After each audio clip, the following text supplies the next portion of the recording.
Against the Mets last night. 7 runs of offense paired with stunning defense behind Gio, padding their lead to 3 games in the East. Tonight, Joe Ross returns to the big leagues opposite All-Star Jacob deGrom from Nationals Park.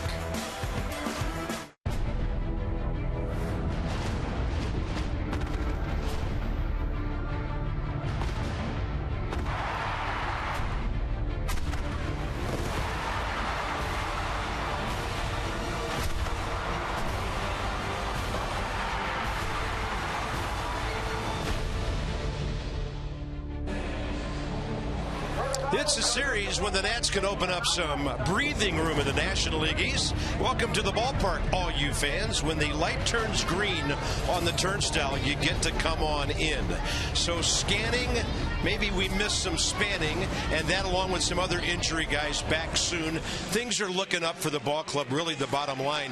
And FP last night, some scoring against one of the good pitchers in the league, and now tonight another opportunity to do the same thing. Yeah, it doesn't get any easier tonight with Jacob deGrom, but anytime you score 5 runs off Matt Harvey, you got to win the ball game. And you remember how that all thing started with a base hit bump by Danny Espinosa. So you got to do the little things to get things going against the good pitchers. They did it last night, and for me, last night one of the better games they played all season long, offense, defense, and hitting. But tonight, here we go again.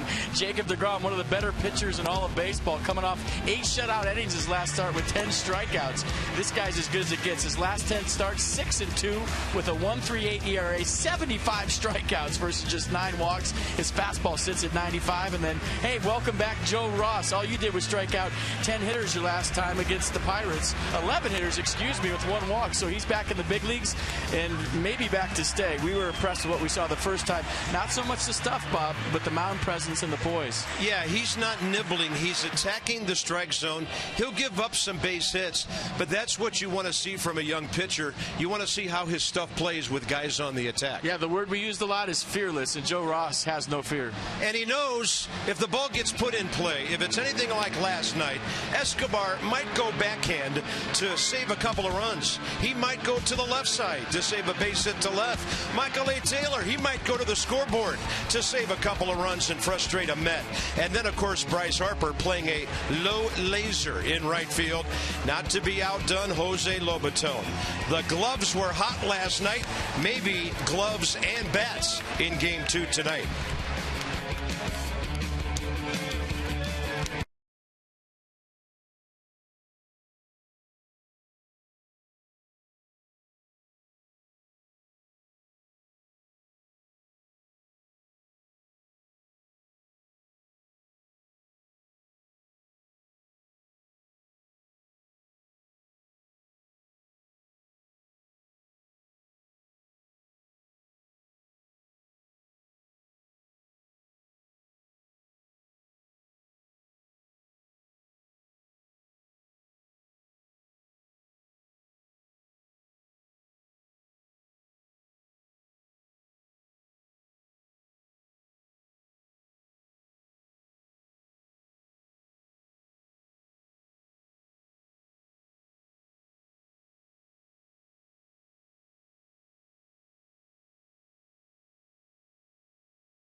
PNC Bank for the achiever in you. What a night. on the water near the Capitol in the ballpark. Mets are in town. Game 2 of this 3-game series. The Nats played their 92nd game of the year. It's clear. It's 87.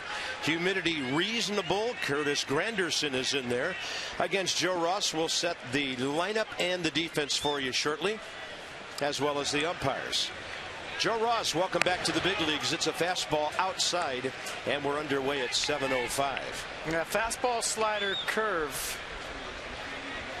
The arsenal for Joe Ross. Fastball averages 92. Wilson Ramos sets up away. That's to the other side of the plate, and a very easy-looking 94 for a strike. Curtis Granderson's on a 5-game hitting streak, 7 for 22, batting just under 250. And all these Mets seeing Ross for the first time. Another heater, this one a little bit outside, ball 2. Yeah, Joe Ross's last start, he pitched 5 shutout innings against the Braves AAA squad, Gwinnett, to drop his AAA ERA to 2.19. He didn't allow more than 3 earned runs in any of his AAA starts. 2-1 pitch in the air left field. Breaking back on it, the former Met, Matt Dendecker. There's the first out of the game. So the Mets are hitting .234, lowest in all of baseball. 319 runs, fewest in all of baseball. Juan Lagares is down in that number 9 spot, hitting at .255, but he's .329 career here at Nationals Park. They have a couple of guys on hitting streaks. Ruben Tejada 8 games, and Granderson, who just made that out, he's on a 5-game hitting streak. So here comes Ruben Tejada, who's 12 for 34 over his last 8 games.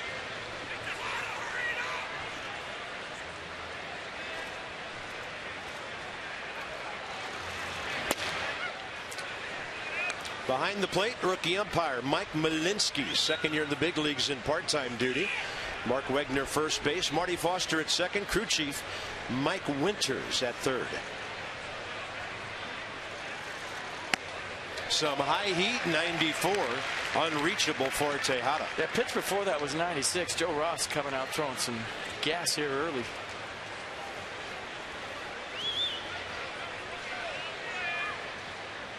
And it looks pretty effortless, doesn't it? It does. 1-1 pitch. That's 85 on the breaking ball, and Joe Ross forward and to his left.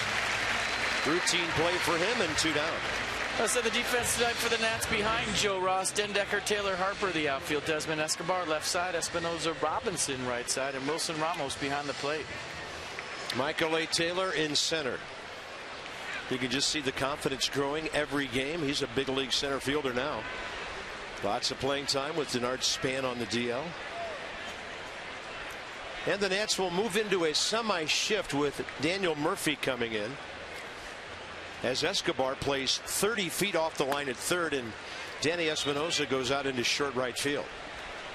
Call that a shade. Shading him that way. You're right. There you go. Murphy hit the ball hard twice out of 5 at-bats last night. First inning double, 9th inning line drive out to end the game, and that's going to skip him out of there. 2 balls, no strikes. But I think you heard Daniel Murphy bracing for impact right there, if I'm not mistaken. The sound hitters make when they think they're about to be drilled? Yeah. It's, ah! And then it doesn't hit you.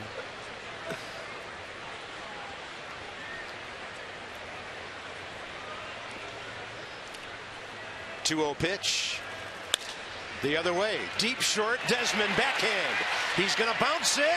And it's in time. Close play. Murphy called out. Mets do not argue, although Terry Collins is on the second step from the top, and he's going to go back into the dugout. And this outstanding play, FP, will end to 1-2-3 first. Yeah, good play by Desmond to get the grip, and a good stretch by Robinson as far as he could go, just getting Daniel Murphy.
To do on the AstroTurf, bouncing that ball over there, arm strength off the natural surface to get that done.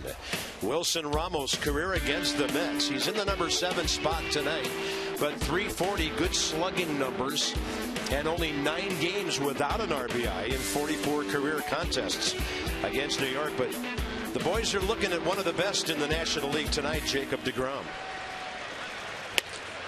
You see the fastball, it sits at 95, 96.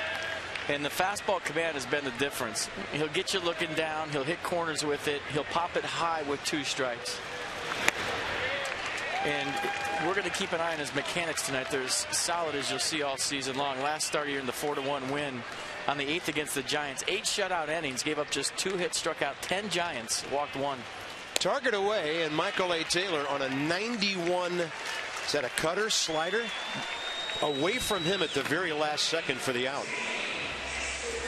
I mean, you could call it that. You could call it a cutter slider.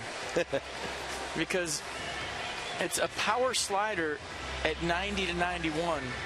Kind of stays on the same plane, moves away from right-handers. But it's tight, it's short, it's hard to pick up the rotation. His curveball is the same. And like I said in the open, last 10 starts, 6-2 with a 1.38. Next up, Danny Espinosa. Hitting at 255.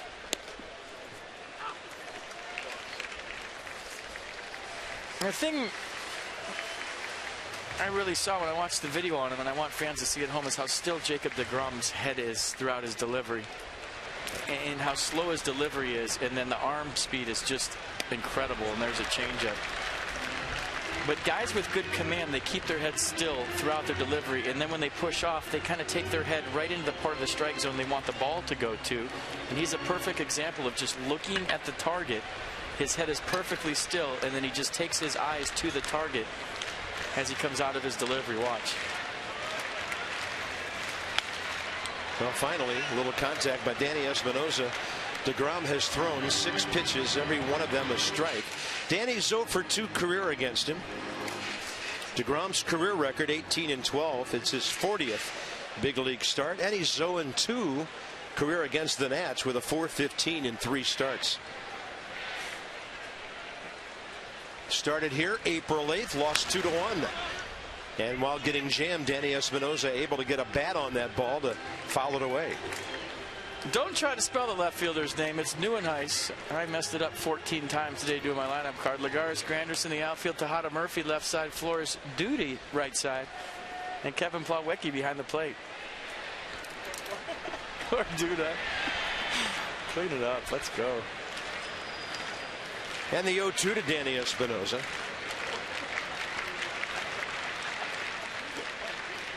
You know, we could do that again if you want to go back and start over. Oh, off to the left side. This one near the dugout and unreachable, right on the top of the Mets dugout. If we had a RoboCam, my face is as red as Danny Espinosa's helmet right now. That was a nice try. Oh, reset. Here we go.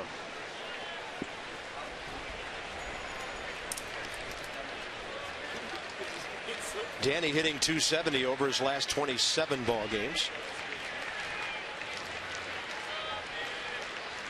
And right now, fairly consistent from either side of the plate. 245 left-handed, 255 overall. 0-2 with 1 out. He's hanging in there, but deGrom throws it by him at 98. 2 strikeouts to start the game. Look how still the head is from deGrom.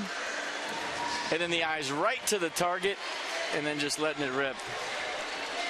I mean, it's not very often that you get the combination of power and command that you have with Jacob deGrom. Well, maybe here's the matchup of the night. Pitcher versus hitter in all of baseball, with deGrom facing Bryce Harper. Bryce 3 for 8 career against him. And he just absolutely paints the outside edge of the plate. Harper on base 25 of his last 50 plate appearances.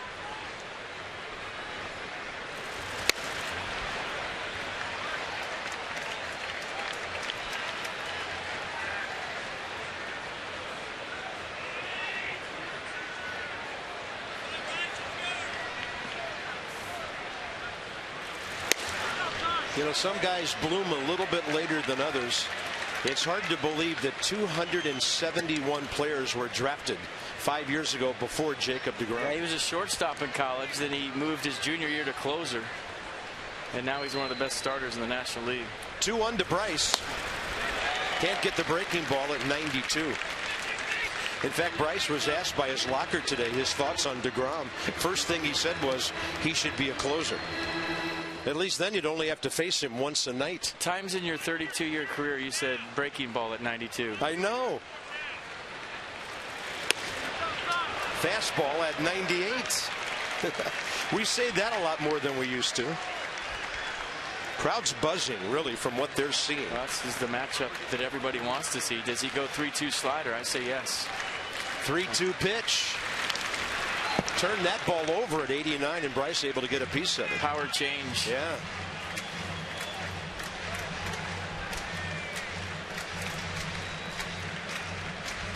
Can he keep this pace up, though? I mean, a warm night here at Nats Park. He's throwing 98 in the first.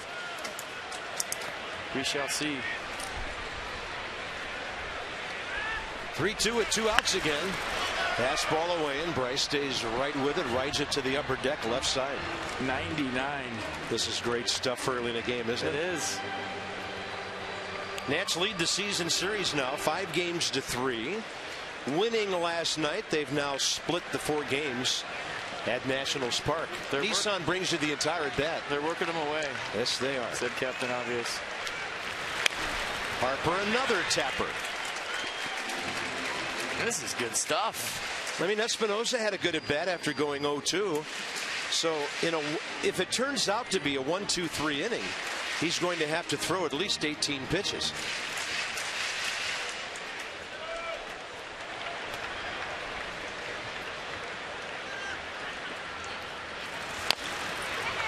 All right. Who's going to give? What's going to give here? Drama right out of the gate. 10th pitch coming.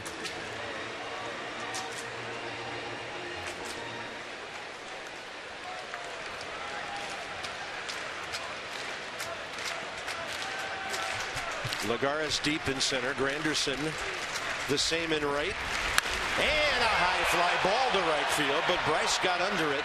And Curtis Granderson is there to grab it. So the Nats go 1-2-3, but they work deGrom hard in the bottom of the first.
Of Maryland University College, the first ever President's Race, RFK Stadium, 2006.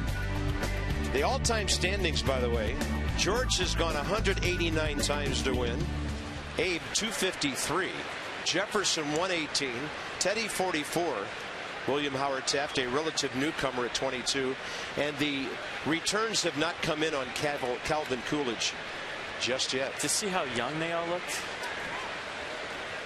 That's awesome. Top of the second, here's Lucas Duda. Rips one to right. It's not a base hit. Danny Espinosa's out there, way out there for the first out. And that would be 3 ground ball outs in a row for Joe Ross. By the way, first inning, he threw 10 pitches, 5 strikes. That'll bring in the 23-year-old infielder, Wilmer Flores, who over his last 14 games is hitting .322.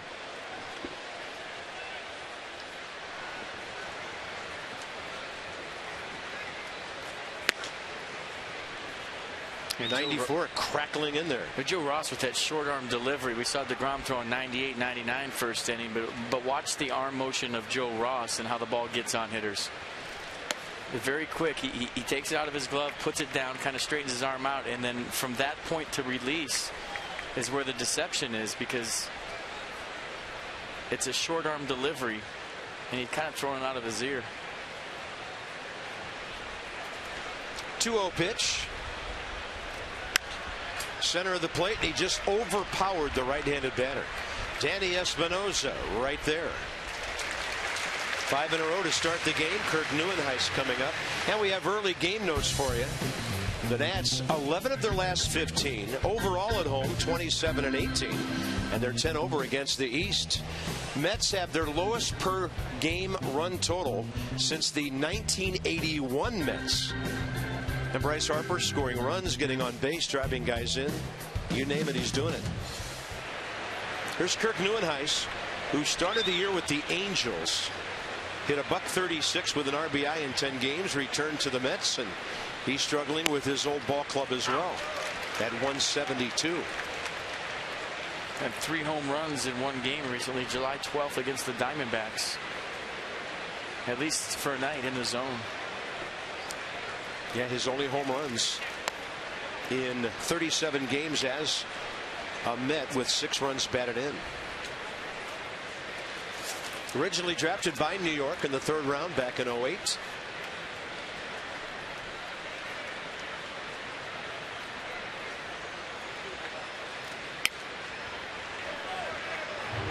And Joe Ross continues to attack the strike zone. That fastball up and away at 96.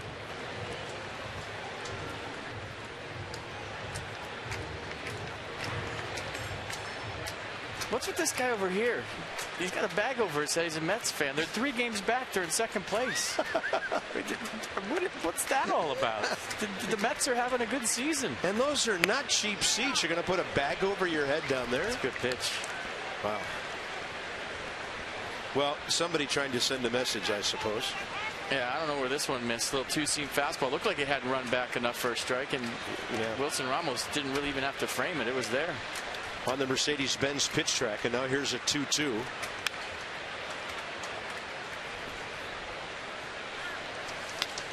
I mean, if you're the Phillies and you're 19 games back, okay. Even the Marlins at 13, I'll buy the bag. But you're 3 games back. And you have a bag over your head, and it's 100. Clean it up. 2-2 pitch. In the air, left center, pretty well hit. Michael A. Taylor stalking it. He's onto the track, and he's got it to end the top of the 2nd inning. 6 up, 6 down, 20 pitches in 2 innings.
take on Escobar, Robinson, and Desmond here in the bottom of the second. Freight Rail works with our Nationals due-up. And right there is Clint Robinson in the middle of the three. A homer this month, 13 hits and 45 at-bats. Escobar has done a good job against right-handers. And Ian Desmond, maybe that home run he hit last night, taking a ball out of here to the opposite field, will get him going. Cool story about Ian Desmond and Cal Ripken Jr. you might have heard about. We'll tell you about that when he comes in. It was funny. I had a long talk with Cal in the hallway on Sunday, and he was asking me about Ian Desmond, and he said he wanted to go talk to him. It's cool. On the corner from DeGrom, 20 pitches, 17 strikes. Escobar 2 for 5 career against him. Unell is 6th in the league with 103 hits. He gets jammed. Slow roller Daniel Murphy. A couple of adventures at third base last night, and he does well to take care of that.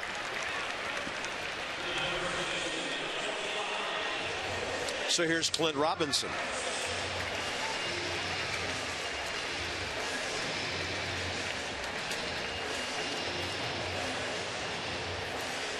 Cal had so many amazing things to say. His baseball knowledge off the charts. And the one thing that stuck with me, that he was talking about coaches along the way, and how sometimes there's certain coaches you don't click with.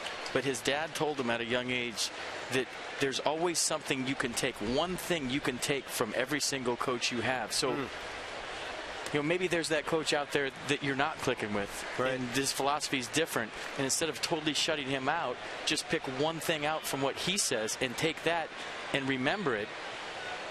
And you'll always get something out of every coach you come across. And I thought that was, you know, I've never heard that before. Yeah, that's great. You know, putting personal things aside. Yeah.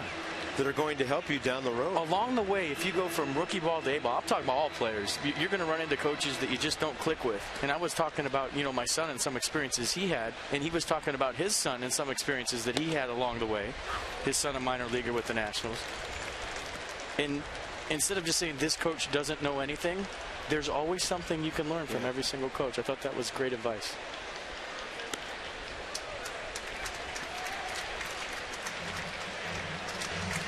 So a full count here by Robinson. Some of the left-handers have had good at-bats. Espinosa extended. Harper 10 pitches. Now Robinson gets him to a full count with 1 out. And he gets one to right field. Didn't get it though. Granderson short of the track. 2 down here in the second with Ian Desmond coming up.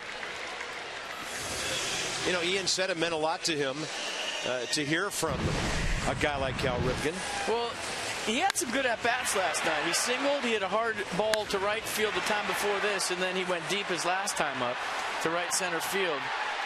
And the best thing about that is he let the ball get to him. Really wasn't jumping out to get it. Ball traveling to right. Nice swing. This is interesting. Ian Desmond in his 4 at-bats last night went the other way 3 times. Fly ball to right, infield hit down the third base line, ground ball to second, then the home run to right center. So doing some of the things we know he's capable of doing. Cal Ripken told Ian in 1993, I was hitting 199 into July. Turned around and had a pretty good season.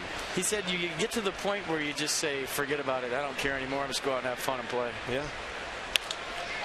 There you go. Base hit left field as Ian Desmond gets around one, pulls it to the left side, and the Nats have their first base runner. Well, there goes the no-hitter, Ian Desmond, with another good at-bat. And that's 4 good at-bats in his last 5 plate appearances. And you see the slider from DeGrom just kind of hanging out over the plate. Ian Desmond catching it out front. Nice at-bat. See if he has any notions of stealing second base here on Jacob DeGrom. Against the guys with the stingy ERAs, sometimes you have to think about advancing 90 feet any chance you get. Yeah, Nats running game has considerably slowed down since the Denard Span injury. Wilson Ramos has a couple of career RBIs against DeGrom. 2 for 6 overall, and that's up and away, ball 1.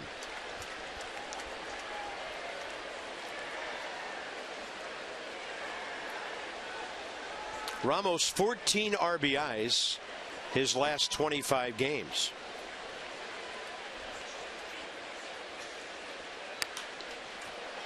And just to kind of tie up the Ripken conversation, for the record, I could talk to him about baseball all day long. Every single day, 365 days a year. I mean, he probably wouldn't want to with me, but I'll tell you what, talk about a guy that knows the game. Unbelievable knowledge. Well, one tall, athletic shortstop to another. Ripken to Desmond. Great advice. And Ian's responding here.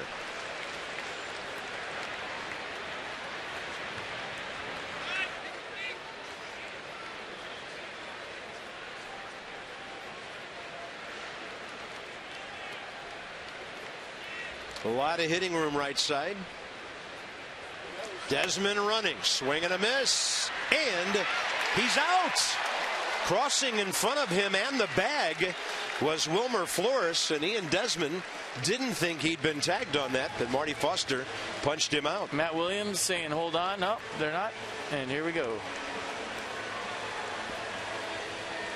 2-4 on the caught stealing, and Wilson Ramos will be at the plate when the Nats next come up in the bottom of the third.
Get a little down once he gets demoted from the big leagues, but that didn't happen with Joe Ross recently once he was sent down. In 5 starts down with AAA Syracuse, Ross posted an ERA just over 2, and Matt Williams said today that all reports that the Nationals got were that Ross was focused and pounding the strike zone just like he was up here when he was at Syracuse. The longest that Ross went in any of his 5 starts at Syracuse by design was 5 innings. The Nats are monitoring his innings closely. He went just over 120 innings last year, so he'll probably go just around 150, 160 this year. So he didn't go any longer than 5 innings in those outings, but he will probably slot into Steven Strasburg's spot in the Nats rotation, guys, until Strasburg is ready to come back from that oblique injury. Yeah, Steven on the DL just a couple of days now, beyond 2 weeks. Well, when you're talking Cars, you're talking Coons, and that's Dan with our Coons.com report. A couple of things there. I mean, what a luxury to let Steven Strasburg heal completely and have a guy like Joe Roth take his place. Sure. And number 2, when you get sent back down to AAA and you've had success at the major league level and it was just a numbers thing, you know, it's a little easier to stay focused than if you get called up and get banged around and get demoted to AAA. Right. I don't think Joe Ross was demoted to AAA. That's Kevin Plawecki, the catcher. And Joe Ross strikes him out. 7 straight for him to start the game. Pitcher coming up, by the way, DeGrom batting 8th. So first 3 career starts with our franchise. Most strikeouts. Ross behind Strasburg, but ahead of some other pretty good arms, including a guy in Cooperstown, Randy Johnson. And Dan Warthen in the yard tonight, the Mets pitching coach, former Expo. Brian Barnes, left-hander, about 5'8", with a nasty changeup out of Clemson. There's Jacob deGrom, who can hit. 8 for 39 with an RBI. He's a .212 career hitter.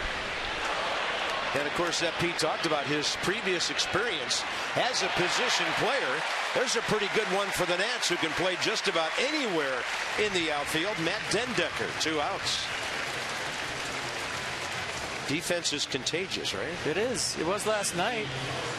And it continues here tonight. Matt Dendecker leaving his feet, crashing in the wall. Well, from that angle, we couldn't see it from where we were sitting. Great play by Matt Dendecker. You got that steel fence coming at you. That padding's not that soft, trust me. Nice play by the Nats left fielder. Juan Lagares now in the number 9 spot.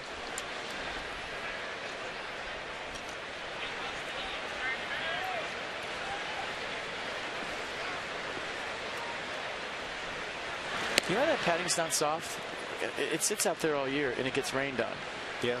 And then the foam inside bakes. And then it gets rained on. And then the foam inside bakes. And it just might as well be soft cement toward the end of the season.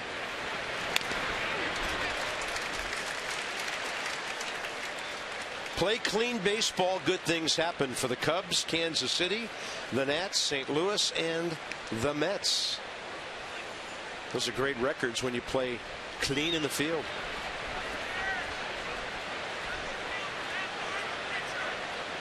Well, it's hard enough to win when you give the team 27 outs. But you give them a few more, yeah, you're not going to win. 1-1 pitch. Trying to bunt on the third base line, Lagares, who has good speed.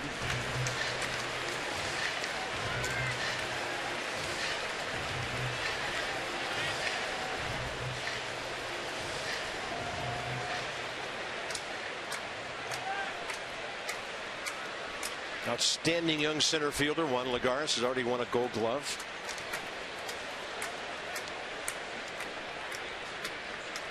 One ball, 2 strikes to the right side. So last night, Harvey got all the headlines. Gio won the game. Tonight, DeGrom all the headlines. And for Ross, 9 straight.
History. It's Jason Worth Chia Pet night. 7:05 start against the Diamondbacks. First 20,000 fans to get a Jason Worth Chia Pet. That's not the Chia Pet. That's Jason Worth you're looking at. Check out hashtag Worth Chia and follow the Nationals on Facebook, Twitter, Instagram, Snapchat to get a sneak peek of the Chia stages. There is going to be a mob for this one.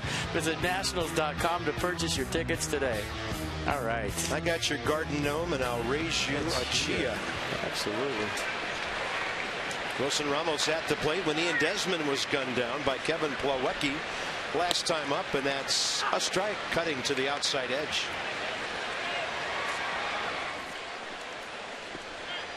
So both pitchers through 3 innings have a chance to face the minimum number of hitters. 1-1 to Ramos.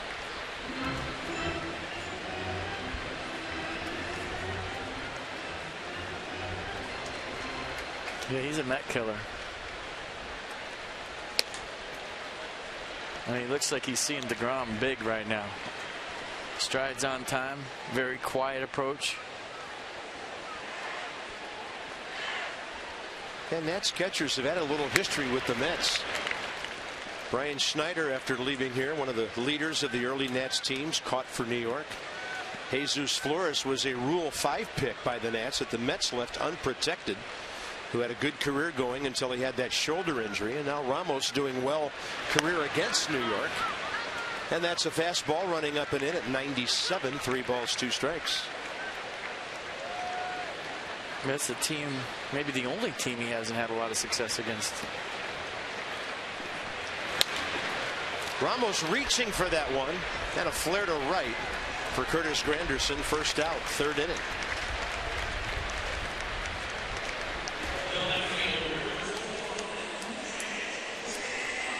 It's time for you to tweet your strongest fan photo using hashtag NatsCouchCam, and you just might see yourself in an upcoming broadcast. That's brought to you by T-Mobile.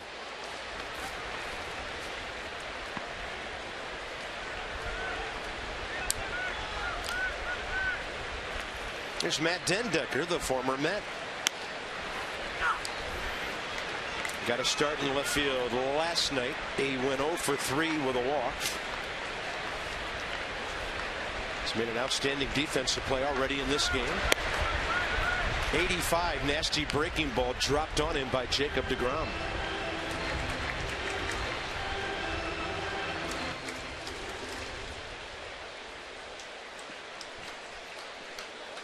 Matt drafted originally by the Mets, 5th round back in 2010.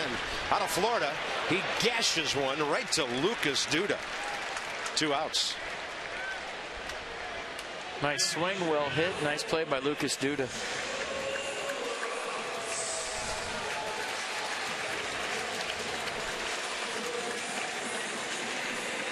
As a hitter, Joe, 1 for 9. As a left-hander, when you hit a ball that hard to first, you're thinking, oh, just get under that a little bit, get some elevation. It's a good pass.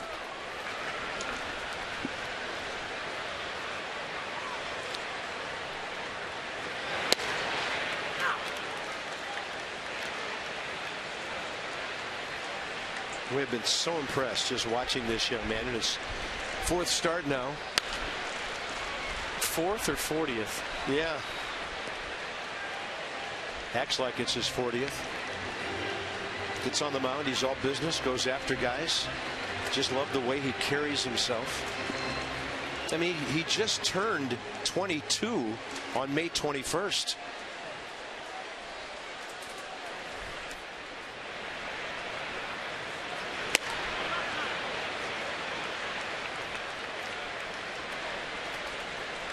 Hey, Trey Turner, even if Trey Turner doesn't work out, which he's going to be a stud, the trade for Souza is in the batter's box and on the mound. I mean, that's a great trade already, not even counting when Trey Turner gets here. Yeah. Well done, Mike Rizzo. And we'll know more in years to come. No score. 4th inning coming.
Break out your leg warmers, your neon.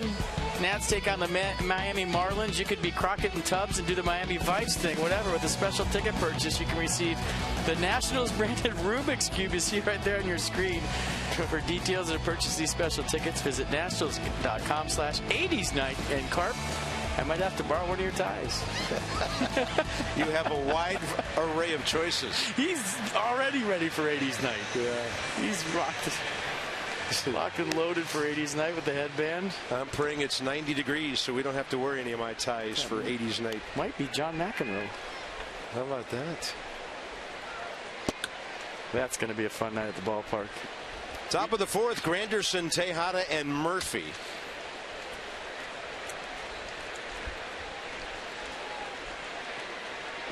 We should dress up for that one.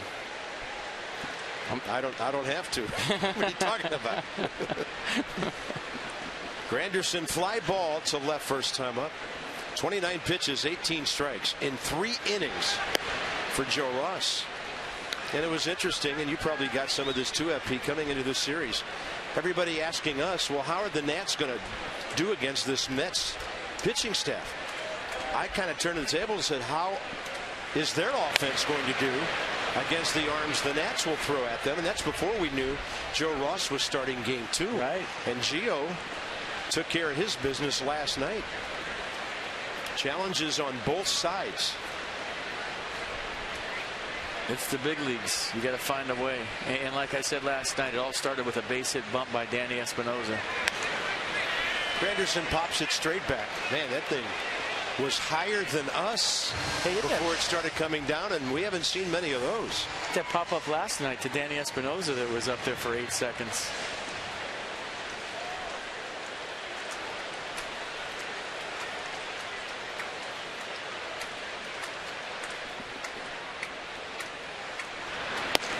Tried to bring it back to the outside edge with 85 and didn't miss by much.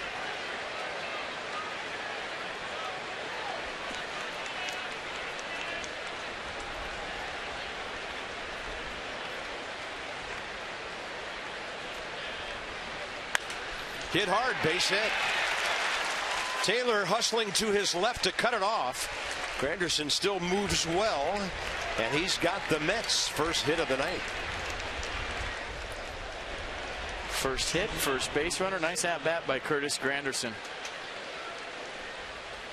A little elevated fastball, not a whole lot to it. No stride, good approach. Espinosa playing the pull. And a nice play by Michael Taylor to keep Curtis Granderson at first. Granderson doesn't run nearly as much as he used to. 7 for 9 this year. Early in his career with the Tigers, he did a lot of running.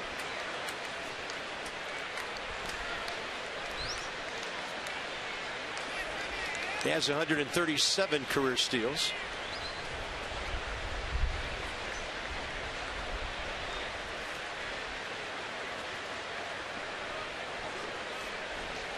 Ruben Tejada, little chopper in front of the mound first time up. Ross threw him out. It's a good take. That was a strike for a long time. He was looking first pitch fastball right there. He recognized that slider because it broke late.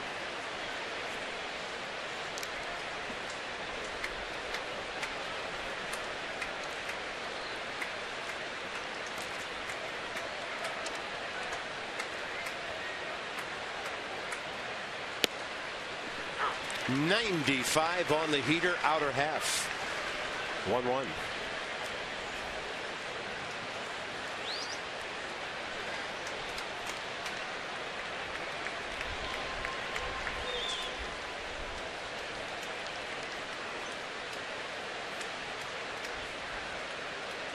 Granderson a medium lead, off he goes.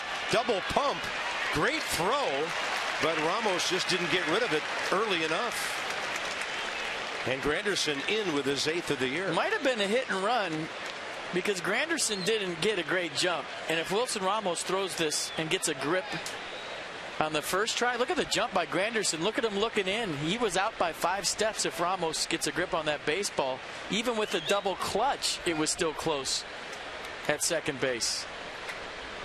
That was hit and run all the way. And for those of you who don't know, hit and run, when you steal, you're relying on the hitter to put the ball in play. So you're not trying to get your best jump. You're just getting yourself going, and you're hoping the hitter hits the ball behind you or hits it on the ground. You're not trying to steal the base. 1-2 now with the runner at second, nobody out. So strikeout in play for Joe Ross. Trying to hit a ground ball the other way in play for Ruben Tejada. Game like this, that first run means a lot.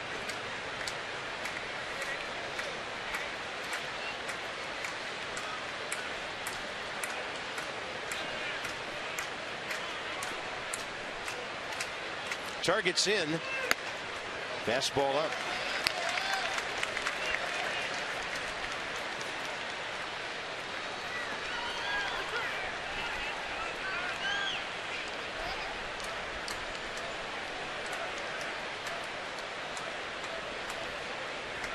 No score, top of the fourth.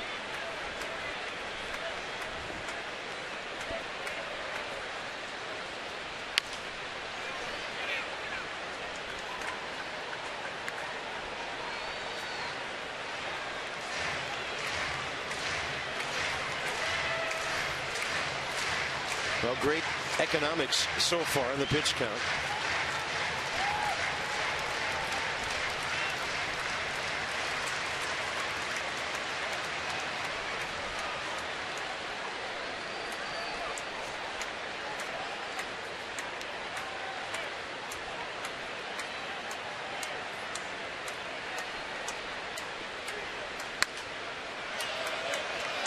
I mean, we talk about Joe Ross being fearless all the time, but what does that mean?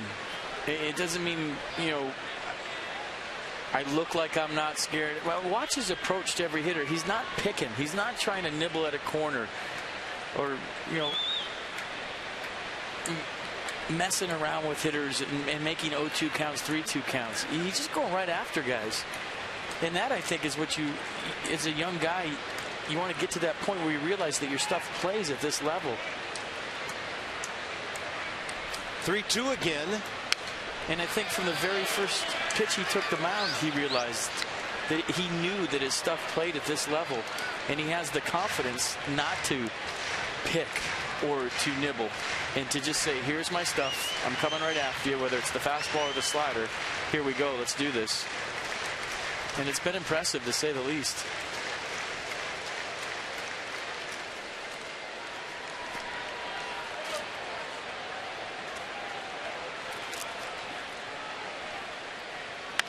On a pitch up, there's a play at third, but Desmond decided not to try it.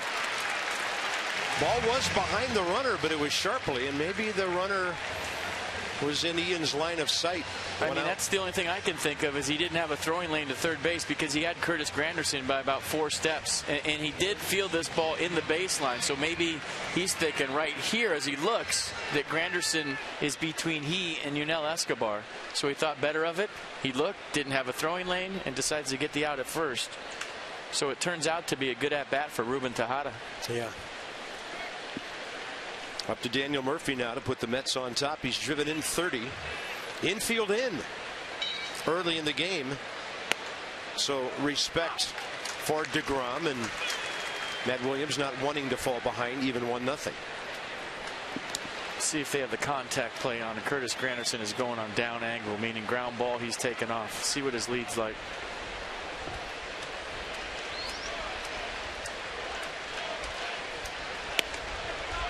Not very aggressive. I don't know if they're going contact play. And like I said the other day, as an infielder, you peek at the guy in third.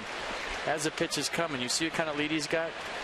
You see if they're going contact play, and if he doesn't have an aggressive lead, you can actually give yourself another step and a half and get some more range and scoop back. If you look out of the corner of your eye at the runner at the last second. 1-1.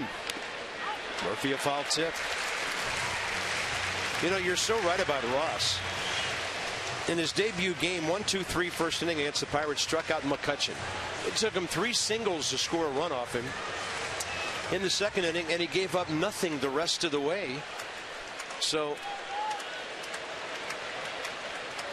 And he got that whole scoreless inning streak thing going in that game on June 19th. The Friday start against the Pirates. That was outstanding.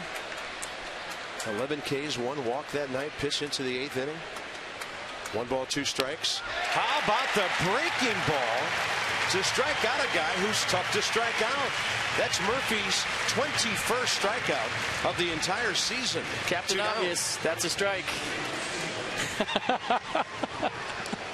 And what a slider from Joe Ross. Not only struck out a guy, like you said, Carp, that's hard to strike out, he broke him down with this slider. Murphy kind of losing his balance and falling over, and Joe Ross needing a big strikeout. And he gets it, and thank you very much for the laugh, Captain Obvious. There's Lucas Duda. He bounced out to Espinosa, even though that was out in right field first time up.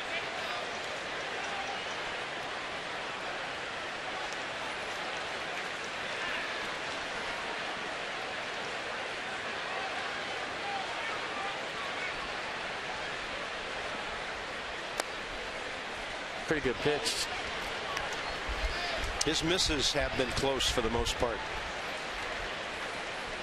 He hasn't gotten a few calls, but it hasn't rattled him.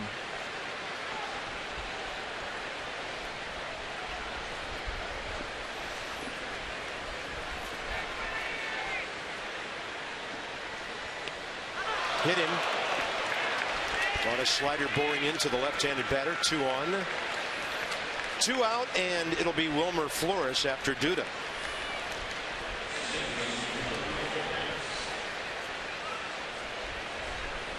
Well, if you're going to miss in. You got a power hitter up there. You don't want to leave that slider out over the plate. So he was trying to bury it on the back knee, but he hit him in the front. Not the worst thing in the world. Now he gets a right-on-right matchup with Wilmer Flores. See how this goes.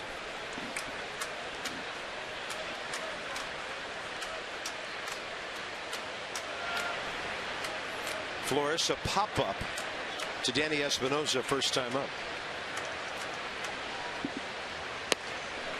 Great breaking ball, unreachable. I mean, when you have to make your decision, if you're Wilmer Flores, this looks like a fastball all the way. He's sitting first pitch fastball, and watch how late this breaks. It looks like a fastball for about 50 feet and then hangs a left. Great pitch to get strike 1.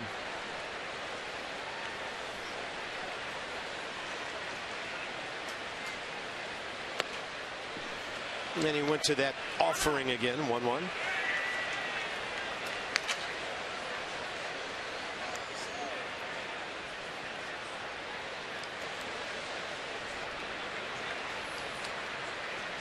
No score. Top of the 4th inning. Each team's had a hit.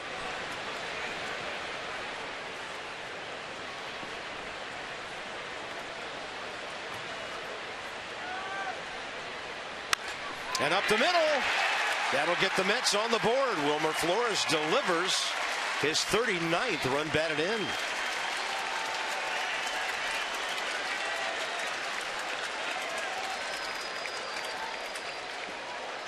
And Flores looking for the fastball, and he got one belt high. Decided not to triple up on the slider. They went with the fastball, and Flores is all over. Watch the elevation of the pitch. He wanted it down and in. He left it up and out over. And just the matter of a few inches makes a difference. And Wilmer Flores puts his ball club up 1-0. Good at bats. Here's Kirk Neuenhuis now. Hit a fly ball to Michael A. Taylor first time. First run for the Mets in this series driven in by a position player.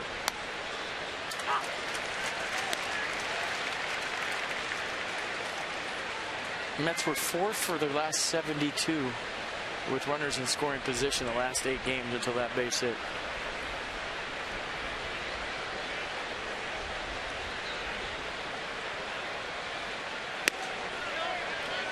On the appeal, no swing, says Mike Winters.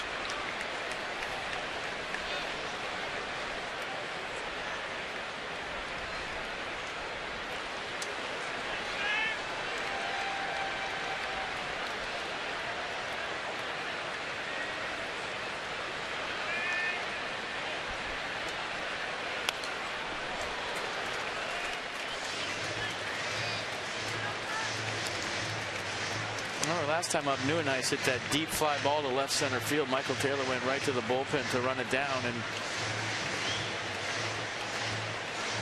Joe Ross trying to keep him from getting extended. Same way here. Mike tried that slider down and in with 2 strikes.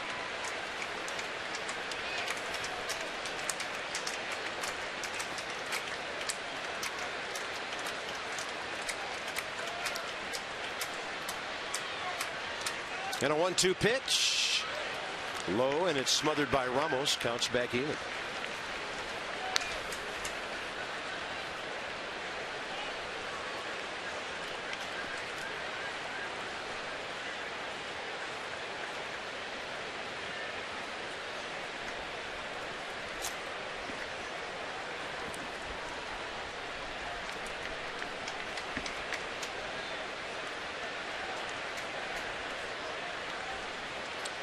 Long top of the 4th for Joe Ross and the Nats. Hard hit. Ian Desmond right there to grab it.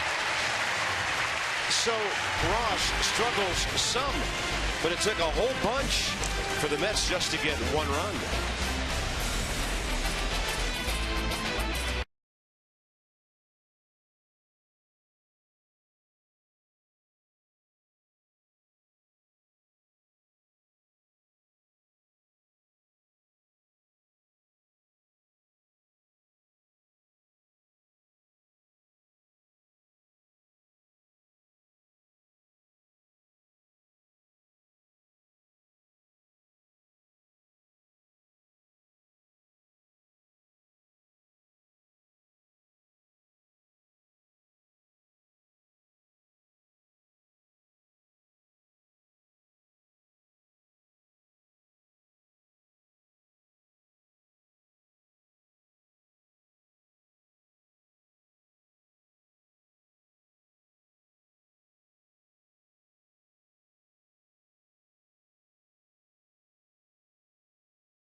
Bringing up the end.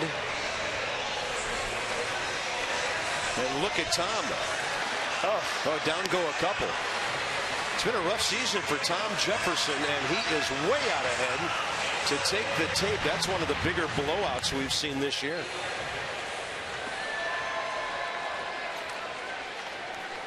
So for the Nationals, our Honda do-ups for the bottom of the 4th.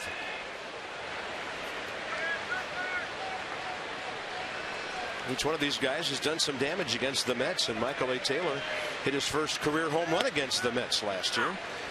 That's in there, inner half for a strike. Bottom of the 4th underway. Second time around. First pitch slider. Michael Taylor swung at a first pitch fastball first time up. Trying to lay down a bunt. Too close to the mound, though. And DeGrom bounces off to fire him out. Well, you saw that former shortstop make a nice play. Anytime you have a former position player on the mound and you're going to lay down a bunt, the #1 rule, keep it away from the pitcher. I think Michael Taylor wanted to get a little bit more line with this, more toward third base. Kind of had the bat angled towards shortstop, and DeGrom, like a cat off the mound, and the former shortstop in college turned pitcher, makes a nice play.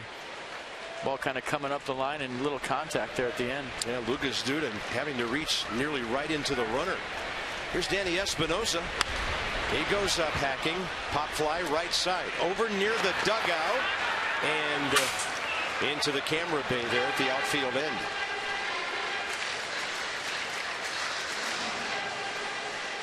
Mets fan, Nats fan, knucking it up. I like it.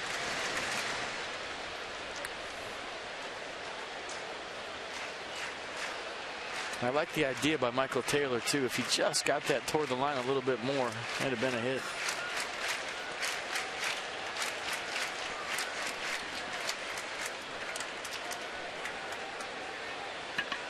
Yeah, if the evening goes on like this for a while, you may see a couple more guys try to test Daniel Murphy down there. Murph, of course, usually a second baseman. Had some struggles over there last night.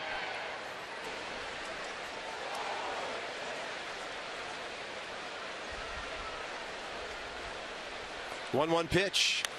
Espinosa gets under another one. And then this one is back over the screen. Counts 1 ball and 2 strikes.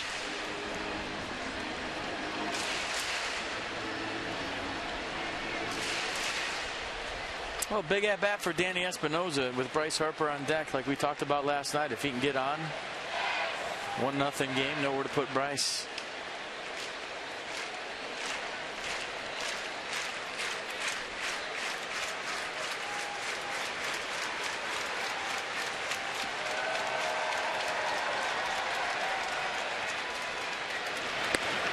And then on the pitch, down and away at 85, he strikes out. 4 Ks for DeGrom, and Dan, another pitcher in a really good line of what the Nats are seeing these days. A lot of them, Bob. 5 tough ones in a row, starting with the Dodgers series and now coming into this Mets series. Kershaw, Greinke, Harvey, DeGrom, Syndergaard have combined to post a 2.41 ERA as a group this year. Bryce Harper was asked about facing a group this talented. He said, I think it's fun. If you want to be the best, you've got to beat the best. He said it's a good challenge for us. It'll let us see how tough we are. He said the key, play good defense and keep playing small ball like the Nats did last night. A strike to Bryce, who hit a fly ball to right field first time up at the tail end of a 10-pitch at bat.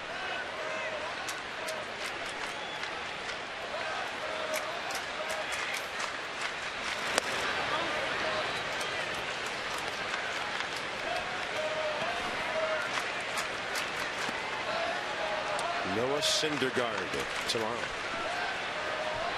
against Jordan Zimmerman. Such a good take. Bottom of the zone, you're looking fastball, you see it down there, and at the very last second you decide not to swing. That's been the difference in Harper this year. Laying off the borderline pitches. See if he challenges him here. 2-1. 2-1 pitch. High and tight. Albert Pujols has gone crazy. 2 more homers last night. Bryce and Stanton atop the National League. Todd Frazier has 26. Throw him a strike here? I don't. 3-1. 91. Little slider down. Bottom of the zone if.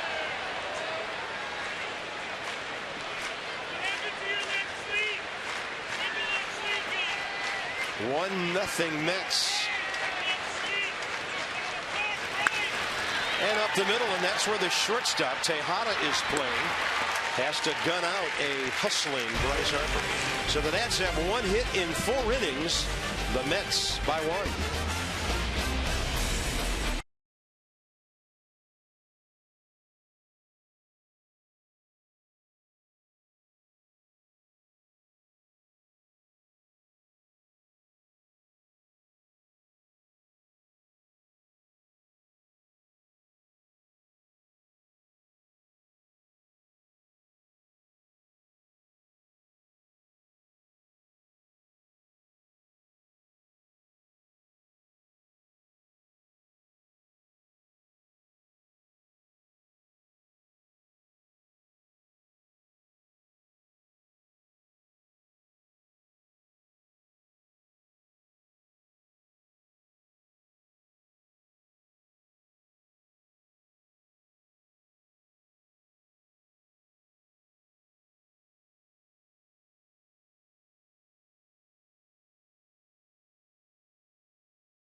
Back to work, Joe Ross for the Nats. Jacob deGrom working hard too. That's going to back up Ian Desmond a bit. A lot of topspin on that ball. And Desmond, of course, has the great arm to make it up. One out, and the pitcher is next. So Kevin Plawecki, the catcher, retired on one pitch. 59th pitch of the night for Joe Ross. Nice play by Ian Desmond. Yeah. Ross had to throw as many pitches in the fourth inning as he did in the first three combined.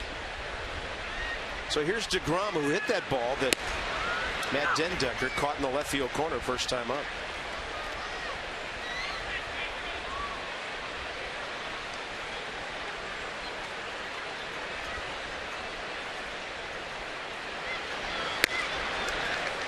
Hunting a high fastball at 94. He does a nice job of backing up on this ball to get the big hop with the top spin. Sets and fires. Not an easy play. Nice play by Desmond.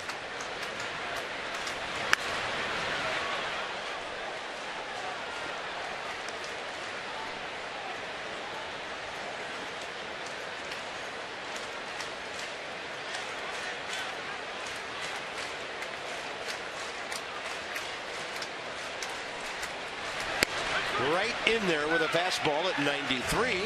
And Joe Ross, his third strikeout of the night. Nice pitch, little two-seam fastball. Started off the plate in, run it back. Good frame by Ramos. And Jacob deGrom, a good hitting pitcher, strikes out on a nice pitch from Joe Ross. Ran back late. Perfect. There's Juan Lagares, who bounced out to Danny Espinosa. First time up.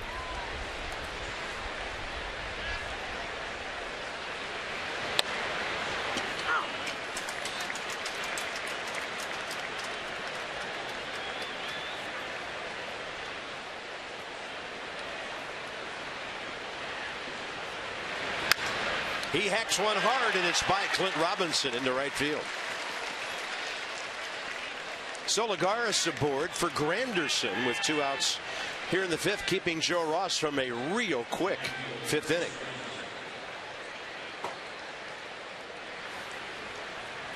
A nice piece hitting by Juan Lagares. Got a fastball up, inside out swing, right on the barrel. And Curtis Granderson, who had a good at-bat last time, singled up the middle, stole second. And that double pump by Wilson Ramos might be the difference in this ball game right now. Yeah. And next two guys retired after that, before a hit batter and then an RBI single. So Granderson now a 6-game hitting streak, 8 for his last 24. Espinosa on the grass in right. And Ross took a little bit off, 88, got a strike, 1-1.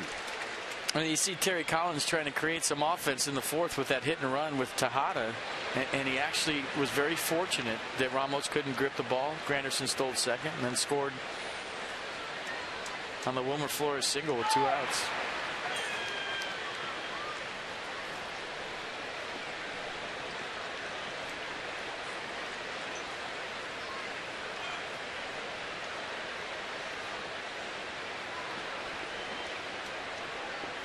Lagares has stolen 7 bases.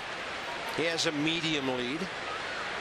And a 1-1 pitch. Ross gets it by Granderson. And fans all the time say, well, why don't you hit and run more? Why don't you steal more? Why don't you bunt more when you're scuffling offense? Well, you have to have the players that can do that. And if you don't have guys that can run, or you don't have guys that can handle the bat, then you can't do that. And when you talk about the Mets, they don't have a lot of team speed.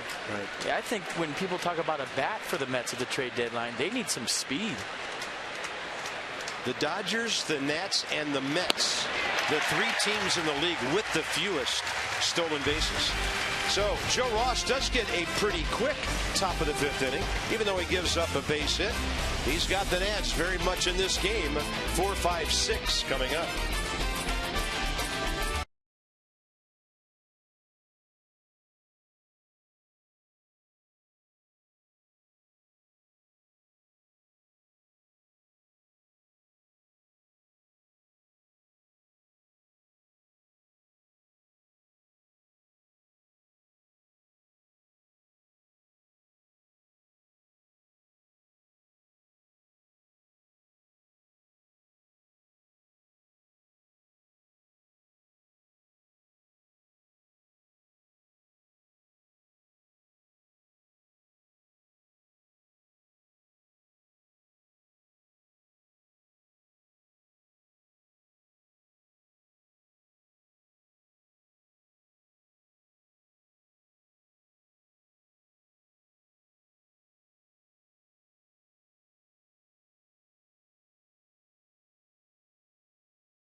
For the achiever in you, PNC Bank with our minor league report. This kid's got a chance. 5 at-bats today for Anthony Rendon at Fitzner Stadium.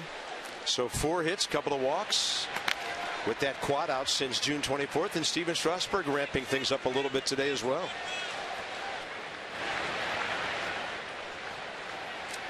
Every throw scrutinized and discussed by the right-hander and his pitching coach, Steve McCatty. Escobar, that sounded like an extra base hit. It goes rifling by Neuenhuis. And Yunel Escobar has his 2nd hit of this series, and that's his 104th of the season. Bat him anywhere, he can flat out hit. He can hit. Professional hitter Yunel Escobar gets the bottom of the 5th started with the doubles. 15th of the year, a ringing double down the left field corner. Now let's see if Clint Robinson can at least get him to 3rd base. But a nice swing by the Nats 3rd baseman to start up the 5th.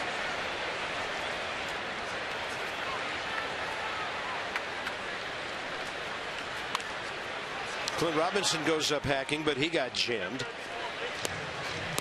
So the Nats have 2 hits now. The Desmond clean single to left back in the 2nd, and then Escobar's ringing double.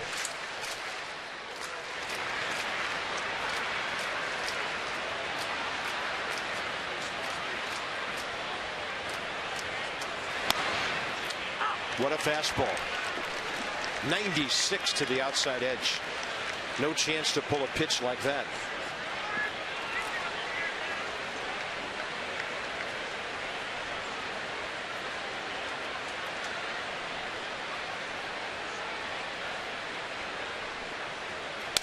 He does pull it, though. That's a pretty good broken bat, productive out to get Escobar to 3rd base in a 1-run game. That's a good at bat. Getting the job done, small ball like Bryce Harper was talking about. When you're facing the best, you have to do the little things. And so the leadoff double by Yunel Escobar, Clint Robinson doing a great job, and you can say the bat hero right there, getting Escobar to 3rd base with 1 out. And now Ian Desmond, who had a great at-bat his first time up, looking to drive in Yunel Escobar at least and tie this game. Yeah, and Ian showing signs of really coming alive with the bat. Solid single to left, first time up. 2 RBIs last night, looking for number 27. And on that check swing, it hit some gear on its way veering to the right. So that's 13 of 16 hitters. DeGrom, first pitch strikes. And Terry Collins bringing his infield in now with a 1-0 lead. Not just going to surrender a run. He knows how his offense is going. He's trying to protect that lead. Good take by Ian Desmond to even things up.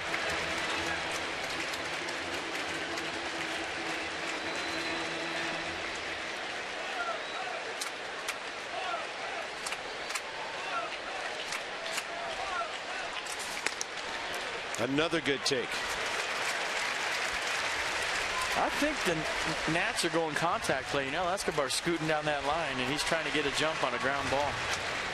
He's going if the ball's on the ground, it looks like, based on his lead and him trying to sneak out there. 2-1. And that's a tough pitch up in the zone, inside edge. Nothing to do with that one. Yeah, that's not a pitch you want to offer at 97, sinking towards you in a 2-1 count. Now you got to fight. Huge pitch coming in this ball game. Huge. Yeah, bottom of the 5th, 1-0 Mets. Target in. Desmond can't get it at 97, 2 down. Jacob deGrom, strikeout number 5. Well, Desmond singles on the slider his first time up. This time in a big situation, Jacob deGrom going with the express. Couple of 97s. This one belt high, a lot of plate, and Ian Desmond late, as a lot of hitters would be on that pitch. 97 miles an hour. Up to Wilson Ramos now with 2 down.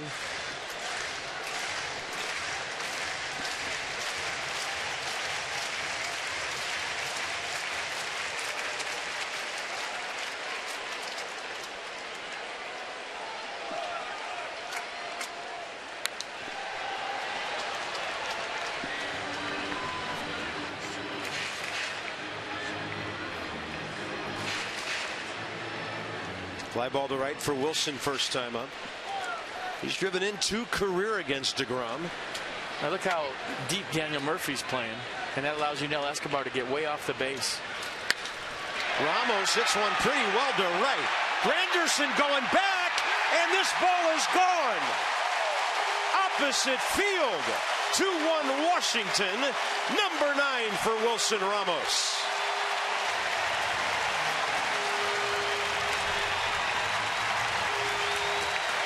It just looked like his first time up, he was seeing DeGrom well. You could just tell by his takes that he was on every pitch. Didn't get a hit his first time. And the Buffalo comes through big time his second time. Putting his ball club up by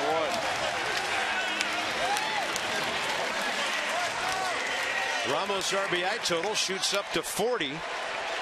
And that's 16 RBIs for Wilson his last 26 games. That's the 9th homer given up this year by Jacob DeGrom. He of the 2.14 ERA. Swinging a foul by Matt Dendecker. Well, you knew it was over Curtis Granderson's head, and it was a tie ball game at least. And you were wondering if it had enough to get out of here, and it did. Buffalo coming up big here with 2 outs in the bottom of the 5th. Picking up Ian Desmond big time, picking up his ball club big time. 11 home runs in 88 games last year. And he's on the verge of double figures the next time he hits one out. 1-1 to Dendecker. Outside, 2-1.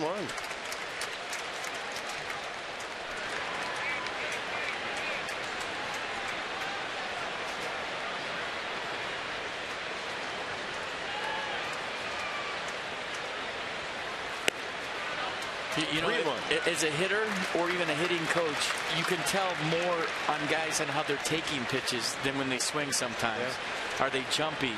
Are they getting down early? Is their head staying still? Do they look relaxed? And all of those things with Wilson Ramos, you saw the first time up. Even though he flew out to right field, his takes were such that you could see his foot coming down early, his head was still, and he was taking the pitches from Jacob DeGrom like he was seeing him well and on time. And it pays off his second time with a 2-run homer, putting his ball club up by 1. And DeGrom bounces back with a strikeout. He gets 2 Ks in the inning, but 2 really well-hit balls. The Escobar double, the Ramos opposite field home run. Boy, isn't that pretty? Desmond did it last night. Same part of the park for Ramos tonight.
Washington Monument, 2-1 Nationals as we head to the top of the 6th inning. Beautiful sunset here in downtown D.C.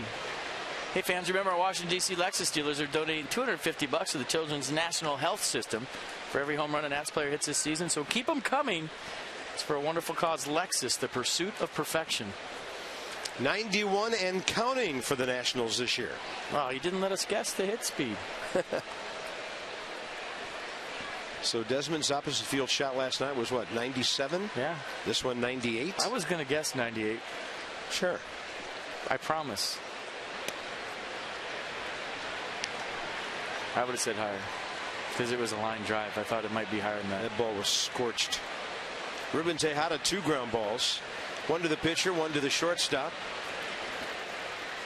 So here's the youngster looking for that shutdown inning that veterans do so well. He's got to face 2, 3, and 4, Tejada, Murphy, and Duda.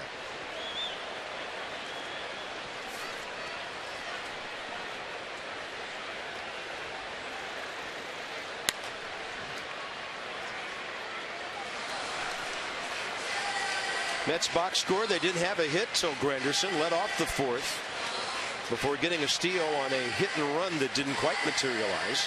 And then the Wilmer Flores base hit to put the Mets on top. Juan Lagares 2 outs last inning single, but that's it. That's how good Joe Ross has been.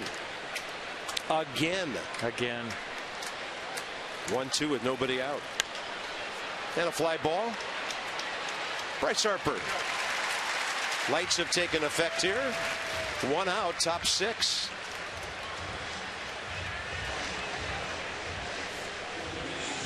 Members of the military, first responders, government employees, including public school teachers, can receive up to 30% off Nats tickets when verified through GovX. This special ticket offer also includes up to $10 credit to be used for food, beverage, or merchandise inside Nats Park. To be verified and purchase these discounted tickets, go to nationals.com/GovX.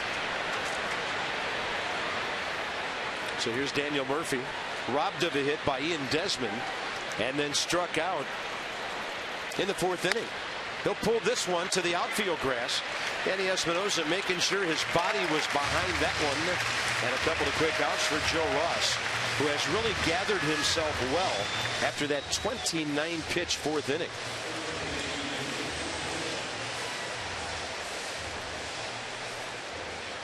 So he's gotten the last 5 outs on just 17 pitches. Lucas Duda next.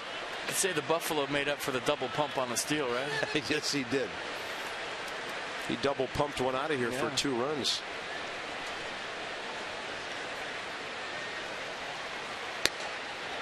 And Ross just misses away to Lucas Duda, who's bounced out to Danny Espinosa, where he is right now in right field. Then he was hit by that breaking ball on a 2-0 count that kept the 4th inning going.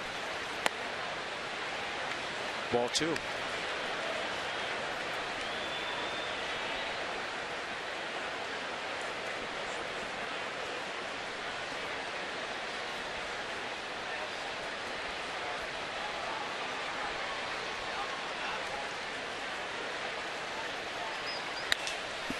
In the air to center, pretty well hit. Michael A. Taylor, short of the track, takes it in, and Joe Ross is back big time. That inning, 9 pitches.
Mercedes-Benz of Alexandria. 2-1 Nationals as we go to the bottom of the 6th inning. Joe Ross has been good. Jacob deGrom has been good. Wilson Ramos has been better after Yunel Escobar double to lead off the 5th inning. Clint Robinson did a nice job of moving to third base. Ian Desmond struck out on a tough fastball, 97 from Jacob deGrom, and then Wilson Ramos picks everybody up with a 2-out homer to right center field, giving up his ball club a 2-1 lead. Joe Ross, second at bat of the night, struck out to end the 3rd.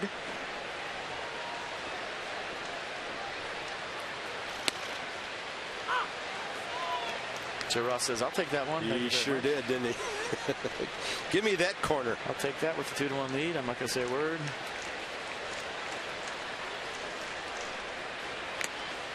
And a foul tip on 95. Strikeout number 7 for deGrom.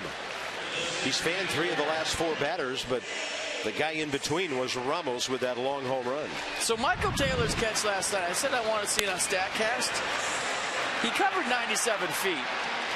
His top speed was 19.8 miles an hour on this play. So I'll just say he was running 20 miles an hour, and he covered 97 feet. That was impressive. On a ball that wasn't in the air that long. Tries to bunt again. That was a pitch up. Had a hard time guiding it. Not quite a cheetah at 70 miles an hour, but 20, still pretty fast. He was getting it. And he really, really, really wants to test Daniel Murphy with the base hit bunt. Trying to get one down there. And Murphy's not coming in. He's being stubborn. He's staying back. He'll creep up a little bit with the pitch, kind of playing the game, but then he backs up. It's still there if he wants it. Well, now with 2 strikes, he can't.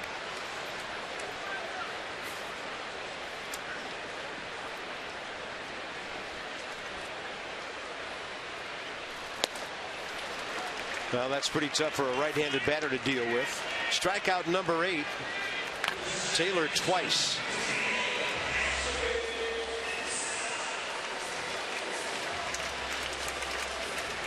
And you see the slider from deGrom just kind of starting over the plate, breaking down the way. Actually might have been the curveball.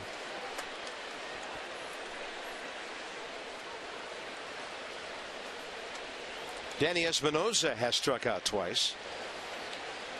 So the first 3 hitters in the Nats lineup tonight, 0 for 7. And Espinosa, first pitch swinging. Having a hard time finding the ball, and then finally Neuenhuis did with help from Ruben Tejada, and that's a 7-pitch 6th for deGrom.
Rosin, a donut, the motor stick, vine tar, weighted bat sleeve, pack it up, go back in, get that bat, and I get this bat. So you want to be a big league bat boy. So you want to be a big league ball player. The Nats will face Syndergaard tomorrow. On to Pittsburgh with their great pitching for a 4-game series. WUSA 9 will join us on Sunday afternoon. Quite a series that'll be. Look forward, the Nats have an off day Monday. Go to Miami for 3 and then see the Mets again next week up in New York. Joe Ross back to work. Wilmer Flores, the only guy with an RBI tonight for the Mets. Take strike one. I mean, 15 years ago, it was a donut and a pine tar rag. So 15 years from now, what's going to be in the on-deck circle? Yeah.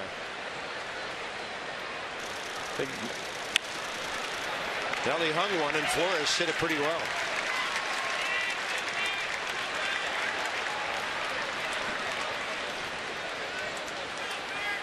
I just hope that you don't have to clear security someday down there to get to the batter's box. Right. You know, a lot of stuff. Maybe a cell phone charging station in the on-deck circle in 15 years. Have your bubble gum in a plastic bag. Kirk Neuenhuis lined out hard to Ian Desmond last time up. 0 for 2. Mets have their 4th hit. The Nats have 3. Second time tonight, New York puts its leadoff man on. And Neuenhuis has had the best at-bats all night off Joe Ross. Deep fly ball first time up. Line drive to Ian Desmond second time up. So he's picking up Ross well. I'd be surprised if Terry Collins bunts right here.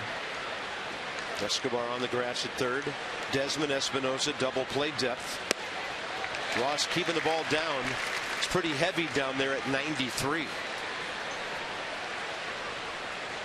Pitch count looking good for the 7th inning.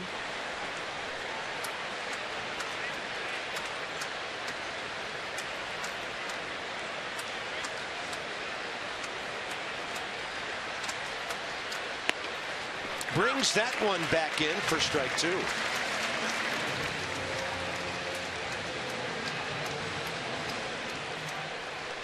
Against a left-handed batter, Taylor and Dendecker swing it a little bit toward the left field line.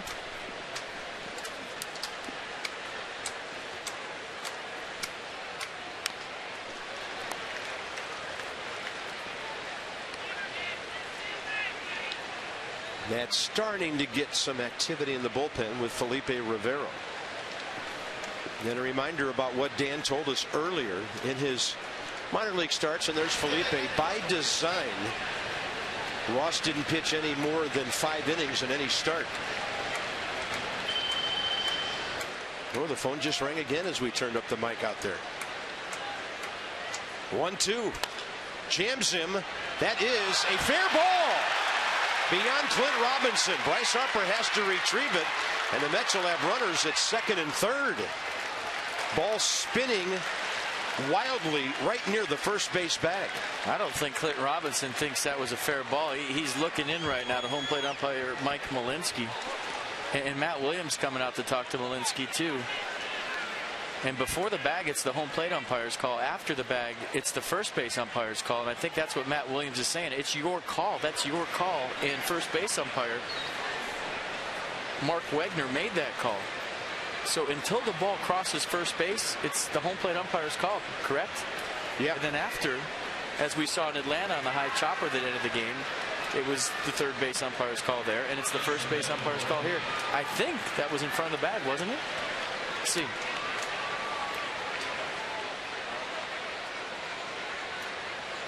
Man, right on the that's chalk. The home plate umpire's call, and the first base umpire makes the call, and I think that's what Matt Williams was concerned about right there.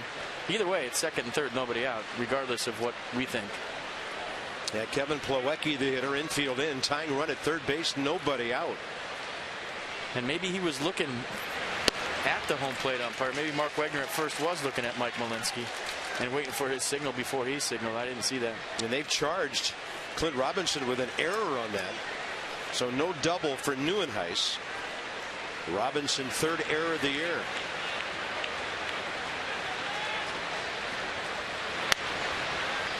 Pretty good job of jamming the right-handed batter.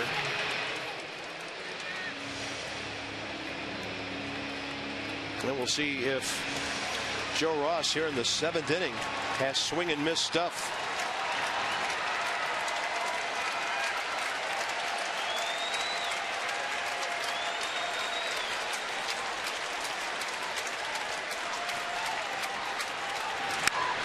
jammed him severely. Desmond after it, so's Espinosa. Danny has it as they rub against each other out there. Either could have made the catch, and well done by the middle of the Nats infield.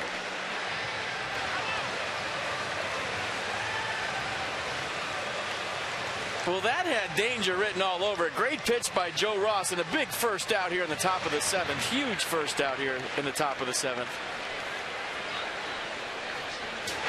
And both guys going full speed forward. Great effort by both players.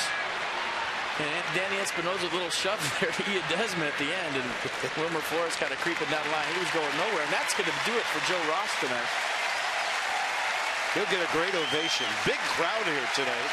6 1/3 for Joe Ross, who still could be in line for his 3rd big league win. What an outing by Joe Ross once again, folks. This kid's for real. He is the real deal. 4 hits and still a chance for a W.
In a third, giving up 1 run as we speak. But let's see that play one more time.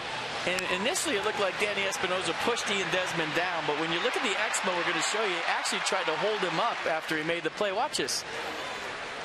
He makes the catch and then has the presence to try to hold him from falling. Look at, he's grabbing his arm, trying to keep him from falling right there with the runner on third tagging up. So he didn't push his friend down, he tried to hold him up. Eric Campbell.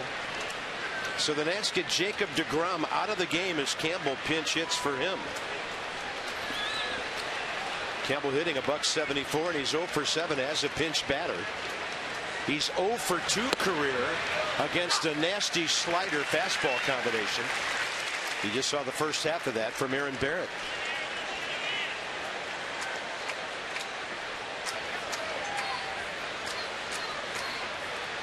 So the pitcher batting 8th comes into play here in the 7th inning.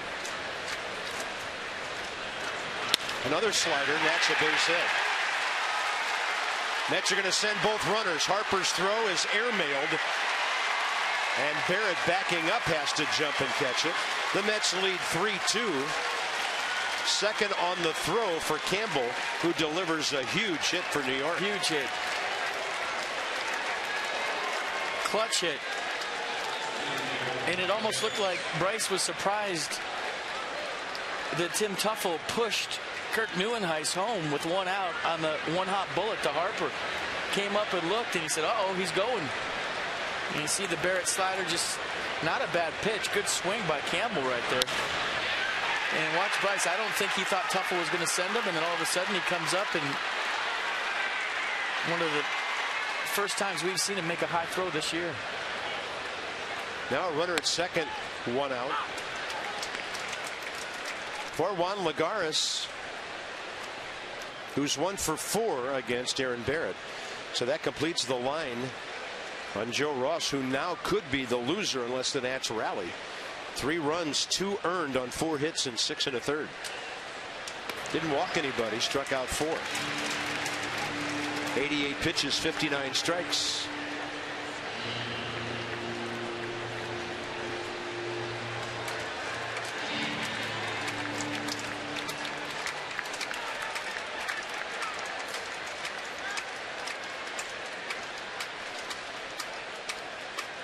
That's the big hit the Mets have been waiting for about 10 days. Really struggling with runners in scoring position, and Campbell comes up huge.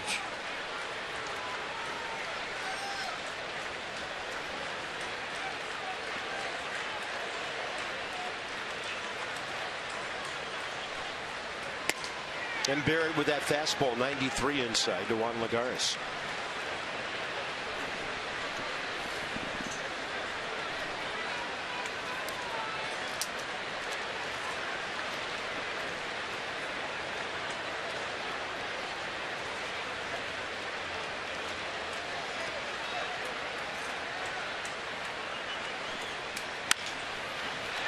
Ian Desmond on the 2-hopper. Runner stays home nearby. 2 outs. Top of the order, Curtis Granderson.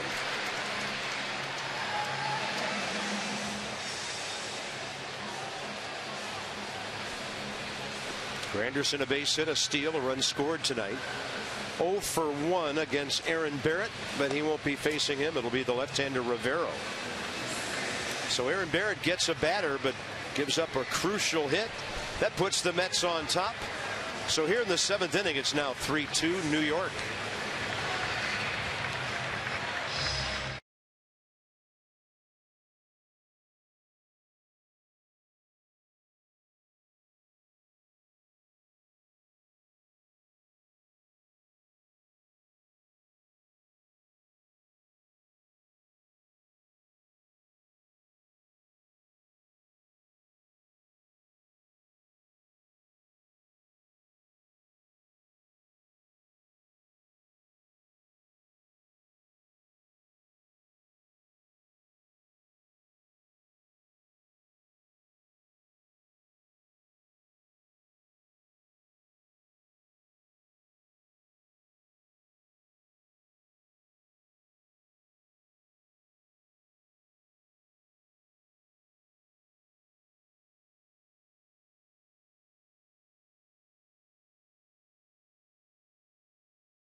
In any form, and the accounts and descriptions of this game may not be disseminated without the expressed written consent of the Washington Nationals.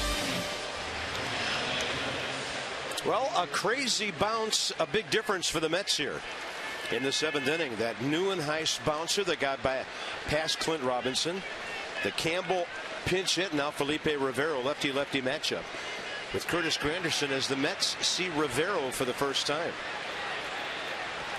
Yeah, mid-90s fastball, nasty slider to go with it. Perfect to the outside edge.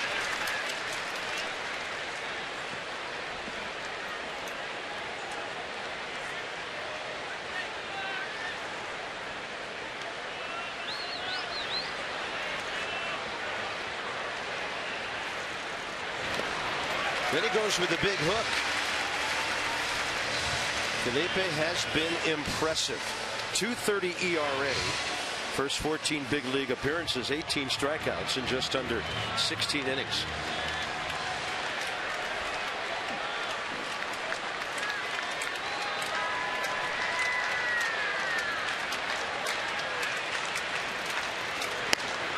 That is a quick 1-2-3 right there. Crackling fastball gets us to the 7th inning stretch. Brought to you by Hyundai. Little side-by-side action there. Maybe some blueberry and root beer. Harper, Escobar, Robinson. Straight ahead.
Beyond.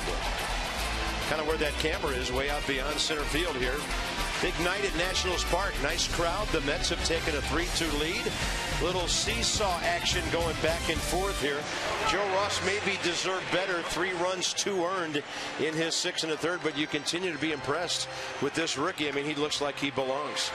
I mean, he doesn't look like it. He does. I mean, you talk about the way he just attacked all night long. He did a great job. Unfortunate bounce on the Clinton Robinson ball, but Joe Ross doing everything he had to do to win a game tonight. And, hey, you're still in this game, 1 run down.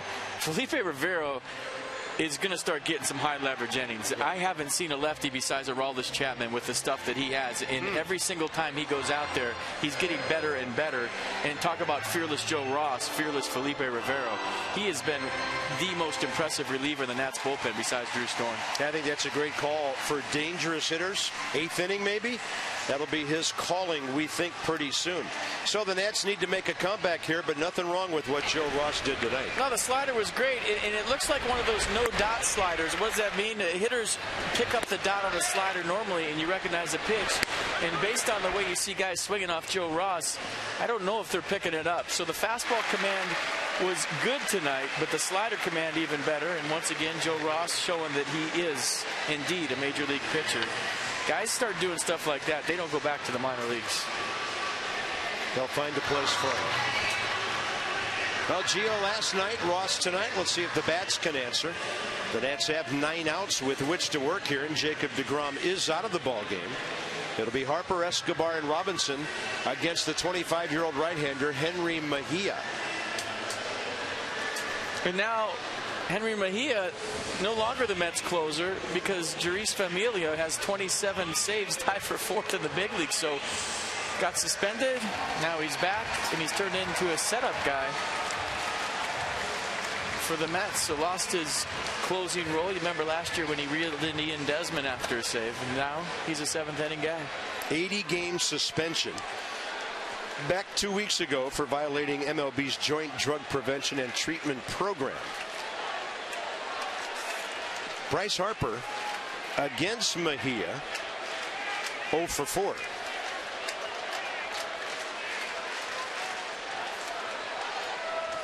See if he goes after him.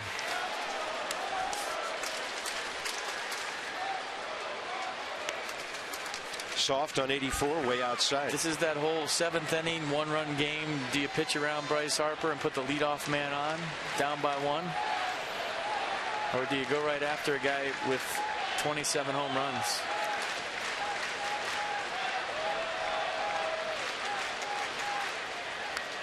Off speed again.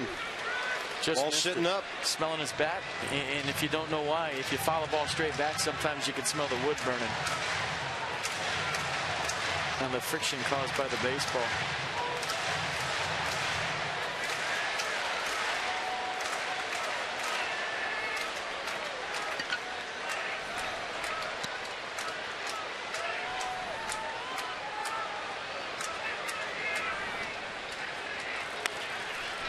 And Bryce on another off-speed pitch. He went mid-80s 3 times in a row.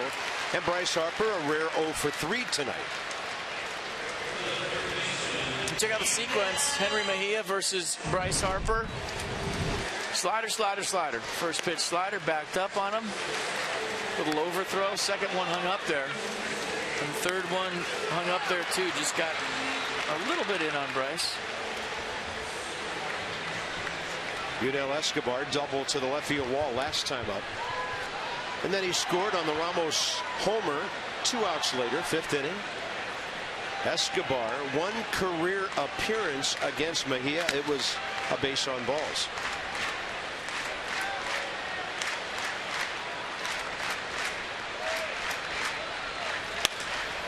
Up the middle, but that's where they're playing. It'll take a good throw by Flores, and he makes it to Lucas Duda. Mets had that one scouted right. And Escobar 1 for 3. Well, you know, Escobar can hit. And then Wilmer Flores using his shortstop arm from deep behind the bag. Makes a nice play, but yeah, the scouting, the big thing here. Big hop, and then gets the in-between hop right over the top. Tricky little play right there in that second hop. There's Clint Robinson. Facing Mejia for the first time. Late swing on 86. Trying to tie the ball game up.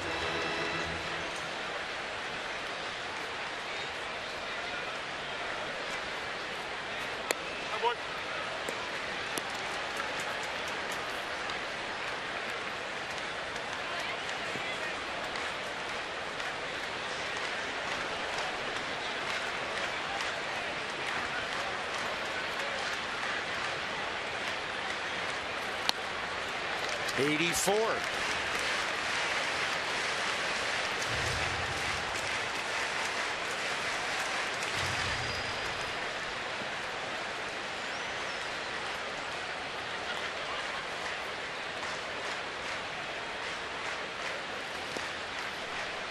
And nothing but off speed pretty much this inning.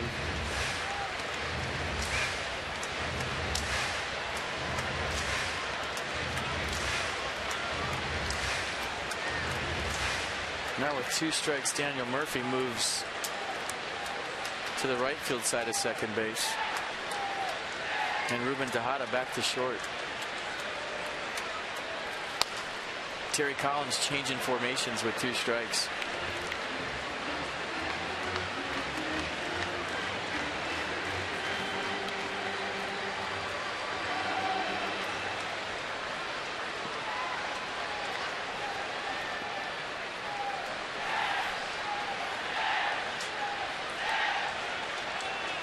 Target in 2-2. Robinson pulls it, and how about that? A shift you didn't think it was possible to get a ground ball through. Hit it hard enough to do just that. That's threading the needle. That'll bring in Ian Desmond now with 2 down. Lucas Duda hugging the line, playing no doubles, up by 1 in the bottom of the 7th. Wilmer Flores over, Daniel Murphy over, Ruben Tejada at short. And watch this, thread the needle.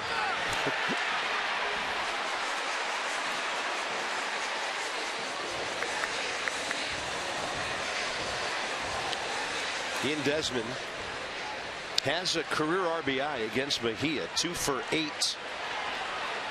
Terry Collins checking his matchups with this ball game getting late. Desmond 1 for 2 tonight.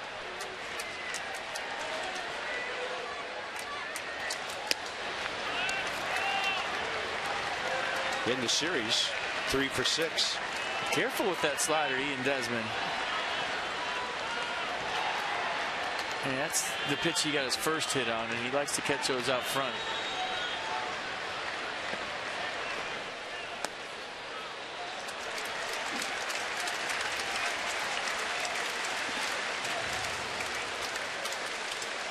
Staring down the signature on that bat as he does.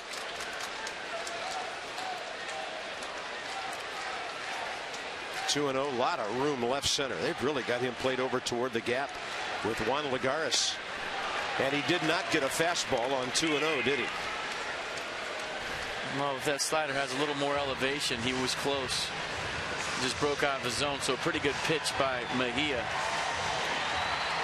making it look like a strike.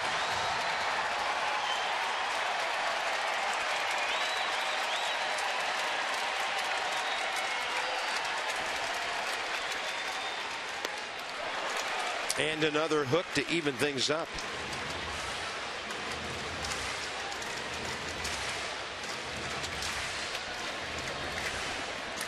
I mean, look where Juan Lagares is. He is at least 60 feet off straightaway center field. Yeah, you hit it toward the Kaiser sign, and it's a tie ball game. If only it were that easy. Desmond strikes out on a pitch out of the zone. The Nats have stranded, after that, one base runner tonight into the 8th inning. 3-2 Mets.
Earlier in the game, we have selected the Data Strong fan photo of the game, and it's from Amy Baz.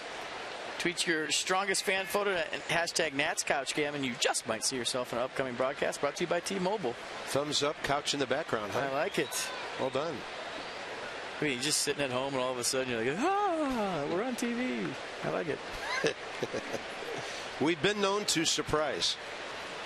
There's Felipe Rivero now against Tejada. Then he gets two left-handers. That's why he's still in the game. Murphy and Duda. So Matt Williams and Steve McCaddy getting a good long look at Felipe Rivero here late in a one-run game. Took a little bit off, 92. Nice catch down there. And Randy Knorr in on the observing as well.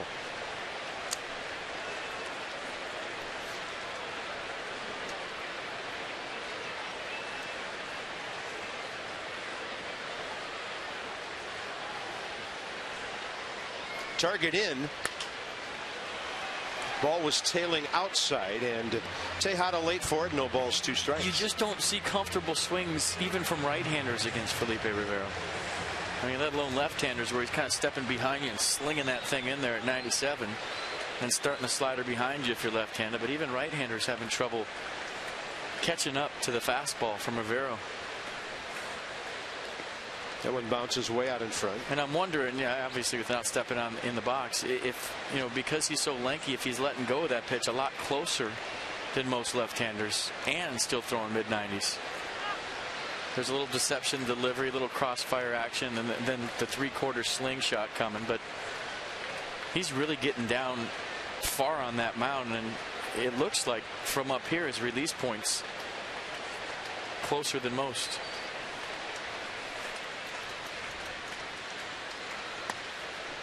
Two and two. It's interesting that in 5 years in the minor leagues, never pitched above A ball for Tampa Bay. Came over here in the Lobaton deal for right-hander Nathan Carnes. Right to Double-A. Last year, where he pitched in 10 ball games. 2 balls, 2 strikes. Misses away. Well, maybe it takes guys a little bit longer for command to come around. And a big pitch coming in this ball game right now. But on top of all the stuff I talked about, the quick arm too. Watch how quick he is from the time he takes the ball out of his glove to the release.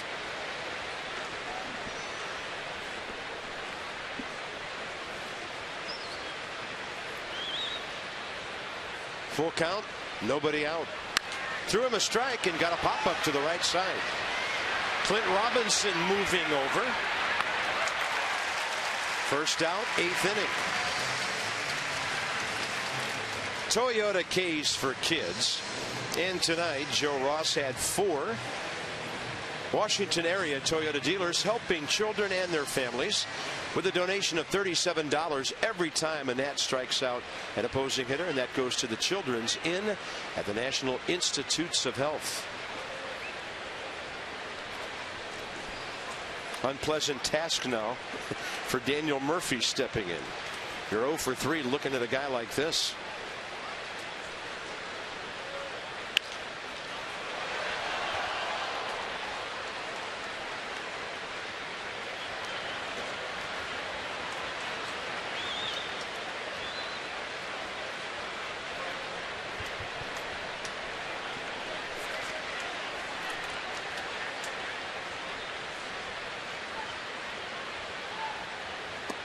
And then the curveball way outside.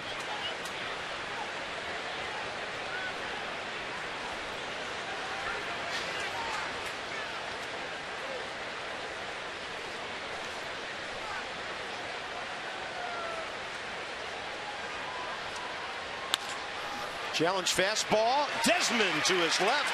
Couple of hops to get himself squared up to the first base bag. Well, it's a nice job of setting his feet before he threw it. First of all, getting to this well-hit ball. The mound kind of kicks it back to Desmond. Watch him set up his feet. He knows that Daniel Murphy doesn't run well, and he knows the ball was hit hard, so he has time to square up his shoulders, square up his body to Clint Robinson, get under control and see his momentum kind of swing from center field toward first base. Nice play by Ian Desmond.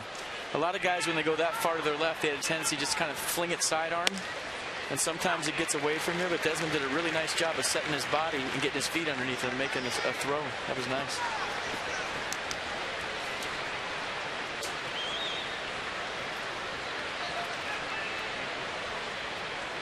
The other left-hander we talked about earlier, Lucas Duda, now steps in.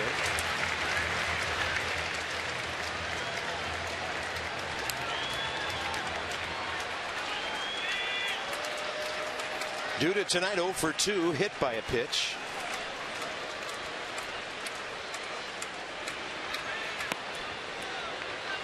And after getting ahead 0-2 in a hurry, curveball outside. By the way, the Nats, bottom of the 8th. Well, that's 7, 8, 9 due up, and it looks like they'll be facing Bobby Parnell.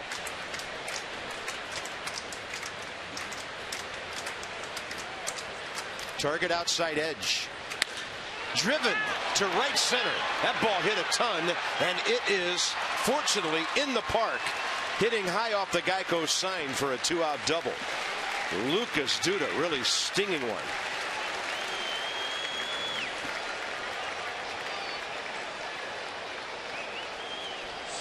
You know, that pinch hit that Lucas Duda got last night might have got him off the schneid. He'd really been scuffling for the Mets. And then he comes up here in the 8th inning off a nasty left-hander and thought he had himself one. Turns out a 2-out double, but he's thinking 13th home run of the year and hits the top of the fence. You see the dent the ball left in the padding. So a 2-out double for Lucas Duda. Nice swing. That's to walk Wilmer Flores, who has 2 hits tonight, and take on Kirk Neuenhuis, another left-handed batter. So 2 on 2 out here. And I think Terry Collins is going to answer that with John Mayberry Jr. Yeah, who's in a bit of a slide, but dangerous nonetheless.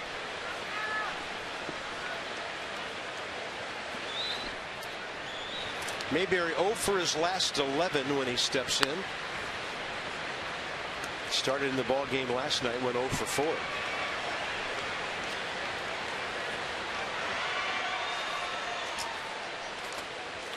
So there's ball 4 and runners at first and second, 2 down.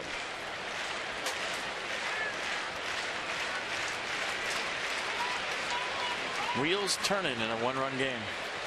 And the Nats haven't had anybody at all warming up in the bullpen. This is Felipe Rivero's 8th inning after he got that last out in the 7th.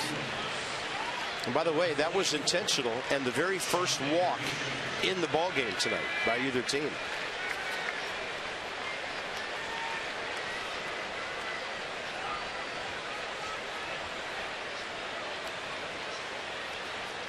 Mayberry as a pinch hitter, 1 RBI, 2 for 26. And Felipe Rivero gets the outside edge with a fastball.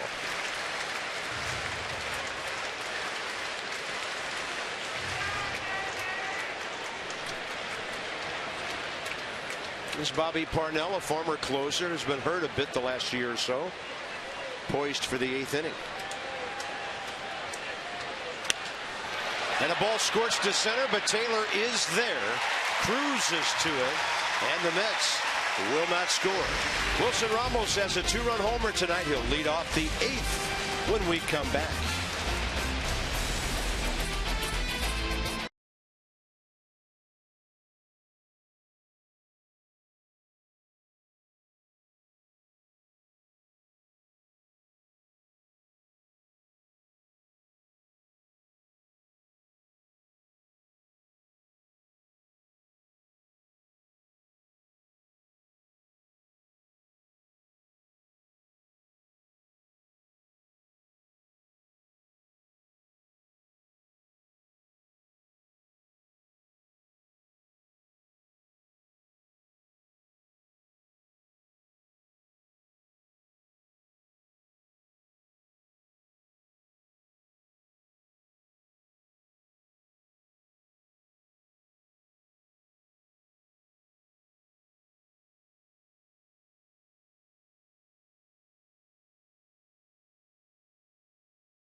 Syndergaard be trying to win a rubber game for the Mets.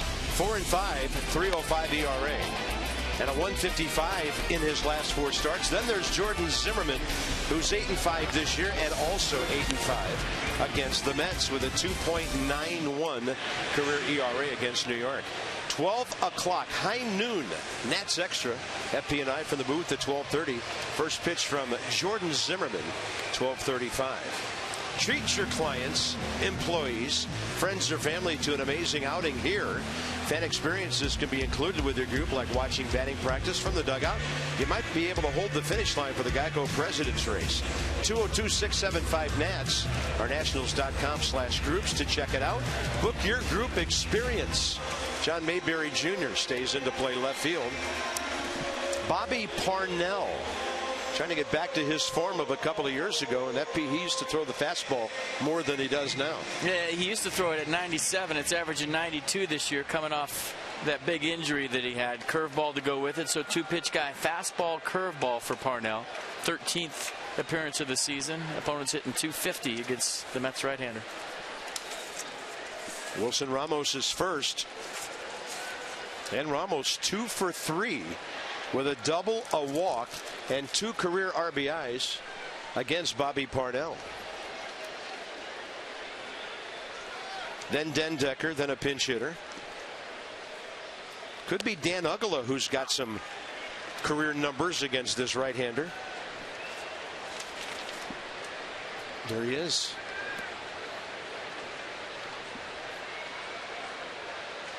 Really playing Ramos to pull on the left side of the infield. Murphy near the line, about 5 or 6 feet off it. And the ground ball goes right to Ruben Tejada. 1 out.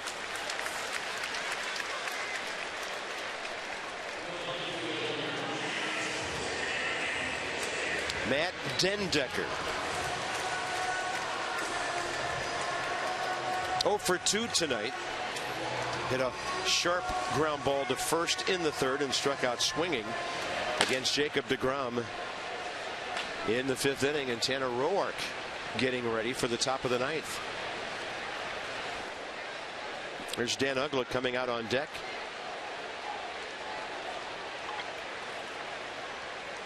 Uggla has 5 career hits against Bobby Parnell.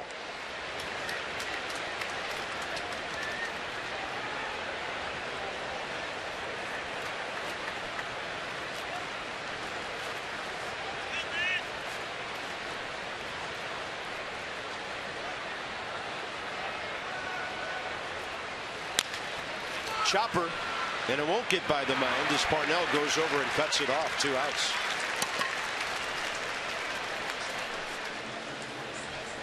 Watch every out-of-market game live or on demand in True HD and over 400 mobile and connected devices with MLB.TV Premium. Real-time highlights, live look-ins, pitch tracking widget, and more every night on every device. Blackout and other restrictions apply. Visit MLB.TV for details.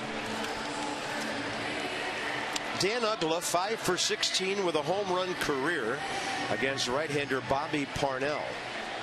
For the Nats, he has 4 pinch hits this year with a run batted in.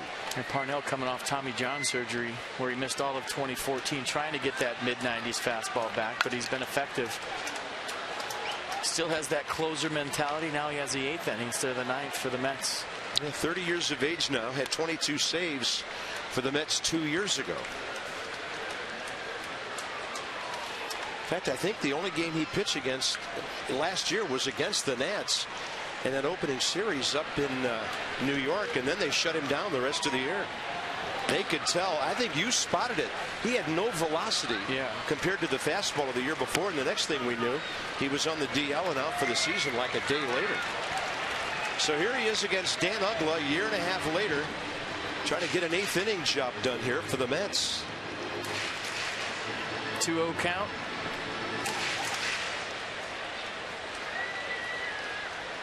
Uggla gets a strike. He's leaving nothing in the bag here.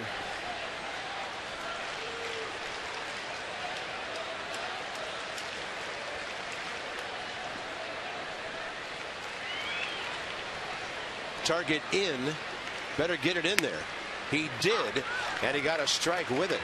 Good pitch, hit a spot, perfect.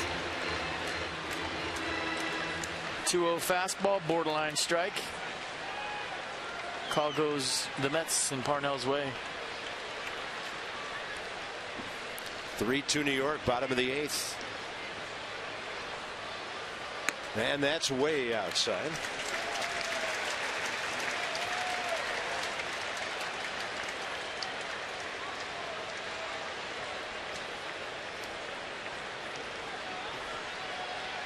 Let's see what he throws him on 3-1.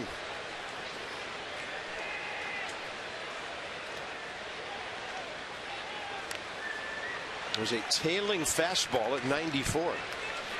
Uggla tried to stop his swing, just hit the knob of his bat for strike 2. That was ball 4. He was in swing mode all the way. Big pitch coming.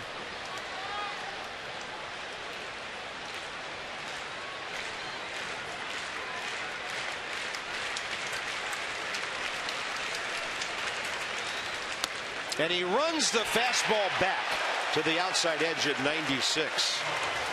Pitch like that might mean that Bobby Parnell is close to being back to his form of 2 years ago. Quite a heater, and this one into the 9th inning.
Jam. Aaron Barrett left his slider out over the plate for Eric Campbell. Nice piece of hit right there going to right field. That scored Wilmer Flores, Kirk Neuenhuis, and that's the difference in this ball game. 3-2 Mets as we head to the top of the ninth. Hey, Eric Campbell hitting 174 going into that at bat. RBI single earlier tonight from Wilmer Flores. And it's something the Mets haven't always done this year, is piece some things together to get some runs. So here we go, top 9. Plawecki, then the pitcher's spot. And on deck is Michael Kadire. And then the number 9 spot, Juan Lagares.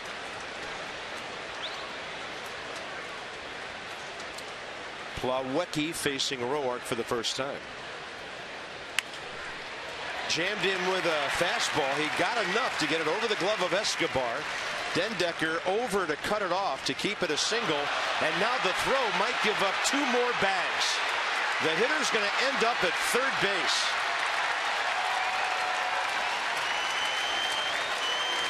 Big time giveaway of 2 bags by the Nats there.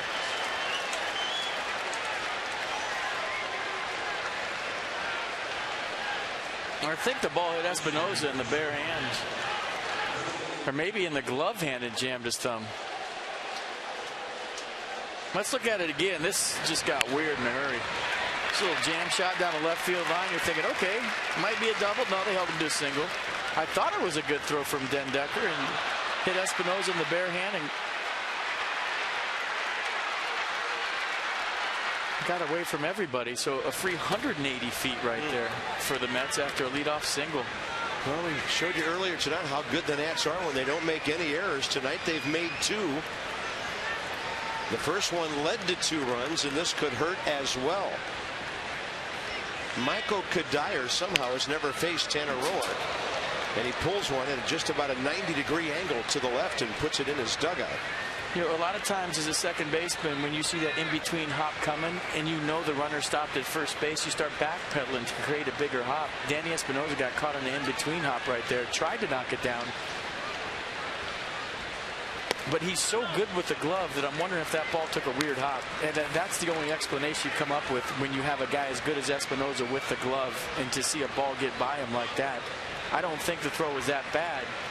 I think something weird happened when it hit the dirt, especially if he's holding his hand and hit him in the thumb. 2-1 target in. That screams some sort of weird hop to me. Yeah. And we don't have an angle to show you, but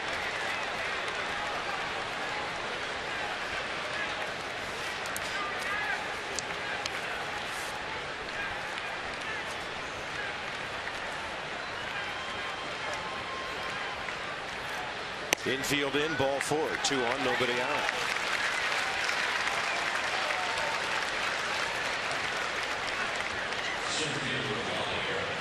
First non-intentional walk of this game, and now a guy who can handle the bat, in Juan Lagares.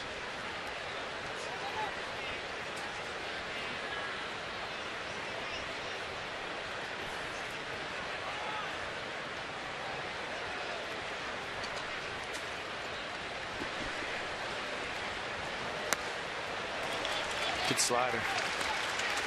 Pitching for the strikeout.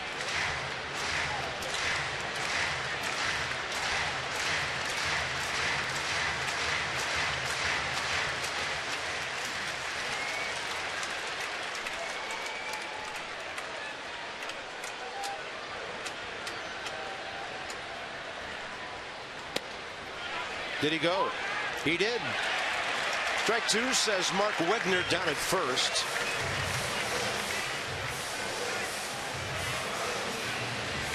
Tough situation for the Nats here. You're already facing Jeurys Familia in the bottom of the 9th inning, trying to keep this a 1-run game when you do.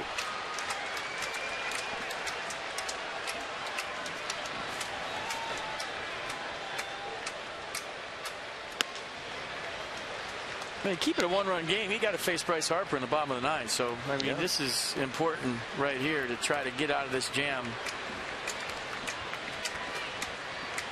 A little damage control.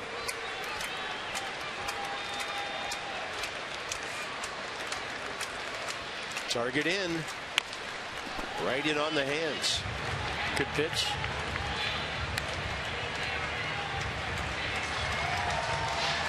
see if he goes to that slider away he threw for strike one after that fastball in. Big crowd making noise. 37,721 here tonight.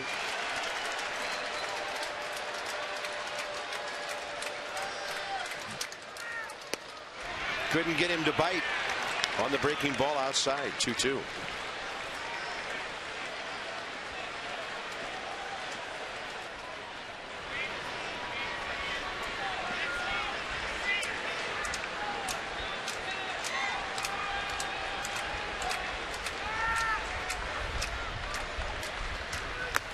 Got him. Check swing. Foul tip right into the mid of Wilson Ramos for the first out. And now you're a ground ball away from wiggling out of this thing. Good pitch by Tanner Roark. Good sequence. Climbing the ladder right here. He went fastball in, slider away, then fastball up and in. Lugares was looking in there, and the reason he started his swing is because he was looking for that fastball in again. It was just out of the zone. He couldn't stop. Top of the order, Curtis Granderson. 3 for 11 career against Tanner Roark. Desmond and Espinosa back up some to double play depth, and that ball will hook foul. You know, thinking back to that play, maybe Danny Espinosa thought that Ian Desmond was going to cut that ball off, and as a second baseman, you just kind of sit there and go, he's going to cut that ball off, and the ball was over Desmond's head at the last second, and he got caught with the in-between hop.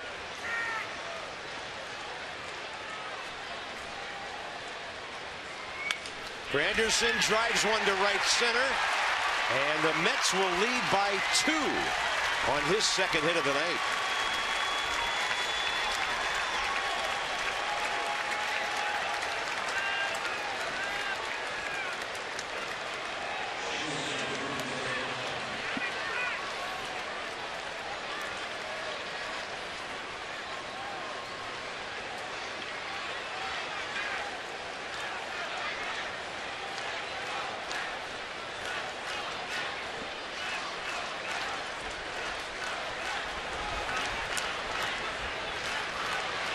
Ruben Tejada stepping in now.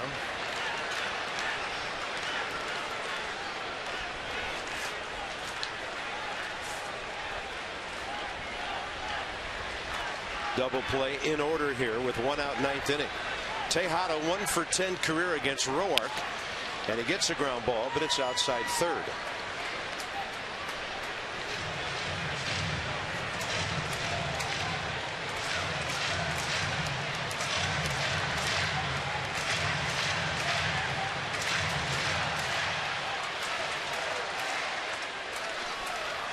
Well, now it gets twice as tough against Familia, 9th inning.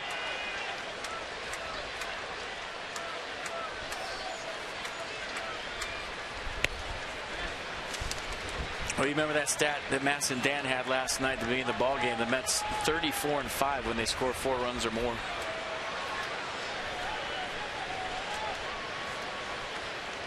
Bob Guerin with Terry Collins. They just don't score 4 runs or more enough, do they? Well, with this offense, it's really been struggling this year. But they put some hits together tonight. Mets have out hit the Nationals 8-4.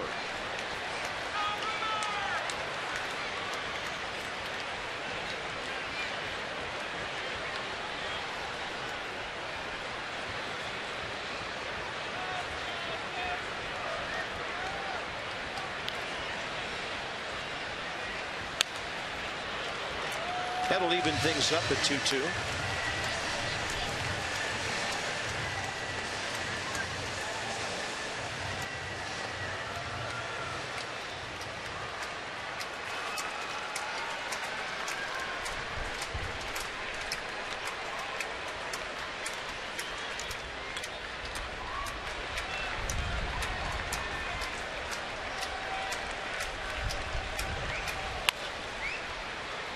pretty good pitch, trying to get in there, get that ground ball double play, and keep it at a 2-run deficit.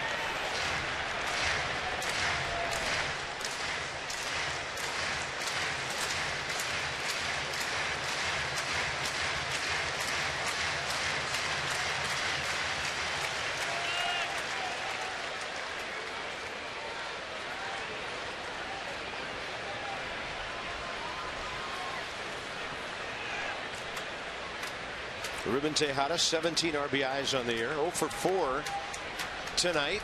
2-2 pitch, and he's hanging very tough here.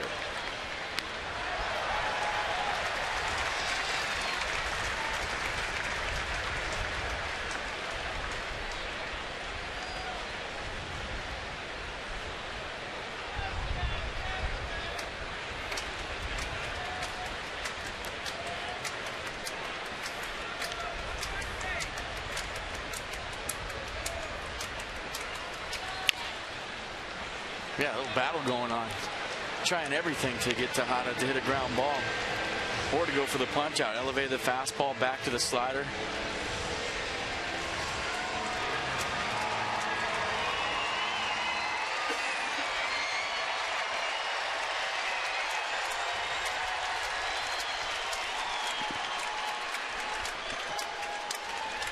Two with one out. Bryce Harper shallow and right. And the base hit goes that way, but it's near the line. They'll send the runner who will score. And the throw into second base. The Mets lead 5-2. Great at bat by Ruben Tejada. Fouled off a bunch of tough pitches to get to that one. And how many times have we seen that in the last few days? A ball between the first baseman and the bag from a right-handed hitter. You don't see that too often, and we've seen it 2 or 3 times in the last 3 games. Pretty good fight goes Tejada's way. It makes it a 5-2 ball game. Tell you, Bryce had to really scramble after that ball. That thing was scooting down that line toward the deep corner. He had to do well to cut it off. So now the Nats have to rev up the bullpen again as Steve McCatty will come out and take up some time. And it looks like the youngster called up yesterday doing some throwing out there. Abel De Los Santos.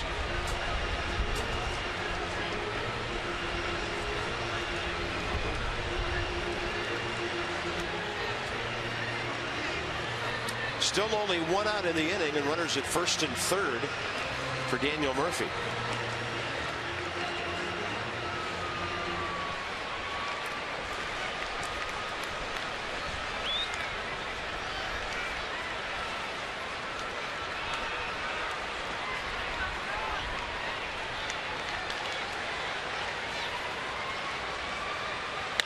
And Murphy drives one up the middle. Hits keep on coming for New York. No longer a safe situation. It is 6-2. And Murphy ready for the fastball. It was elevated, belt tied right back up the middle. And that's going to do it for Tanner Roark. Another pitching change coming for Matt Williams. Tanner Roark faces 6 batters, retires 1, 4 hits, 2 runs already. Actually 3 and could be more. So we shall see the major league debut of Abel De Los Santos in a moment.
Nats last night, so go out and check out a lot of Washington National players actually doing the rehab with the Nats. They're at the Fitz August 1st and 2nd. Goonies night, Mike Cameron's induction to the Hall of Fame. Just good baseball all the way around. For more information, visit the Potomac Nationals website at pnats.com.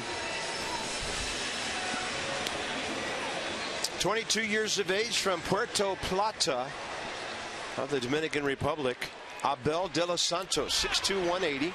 He came to the Nats in the Ross Detweiler deal, December of 2014, when Ross went to Texas, and now he, of course, is with the Braves in the big leagues.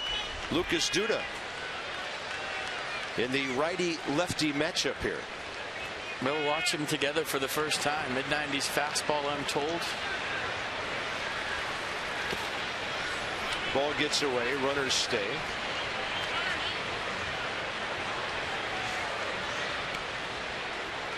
It was funny yesterday when all the media gathered around his locker. Mark Wiedemar stepped in to serve as interpreter. Guys asked a question, Mark relayed it in Spanish, and De Los Santos answered in English. Go figure, right? That didn't stop Wiedemar from conducting the rest of the presser, though. It was pretty funny. Well, all the talk around town about, the 8th inning for the Nats when they're ahead. But if you remember back to 2012 and their first championship run, I thought the Nats bullpen, when they were behind, was the MVP of that season, keeping it close. And when you talk about a bullpen, all the focus on when you're ahead 8th and 9th, but keeping it a 1-run deficit or a 2-run deficit and giving your ball club a chance to snatch a victory from the jaws of defeat, in my opinion, just as important. And if you remember back to 2012, that was one of the keys to that season, is keeping it a 1-run game, allowing them to have all the walk-offs. Even in 2014 last year, same way, keeping it close. They had that stretch, that homestand where they had all the walk-offs in a row, because when you're behind, it's just as important as when you're ahead to keep it a ball game.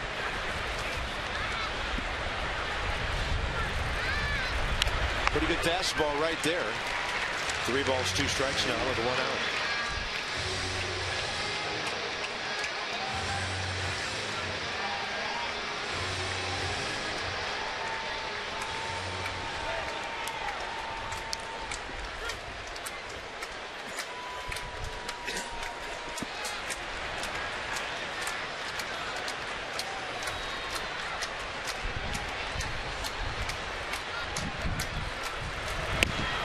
That was close. Bases loaded.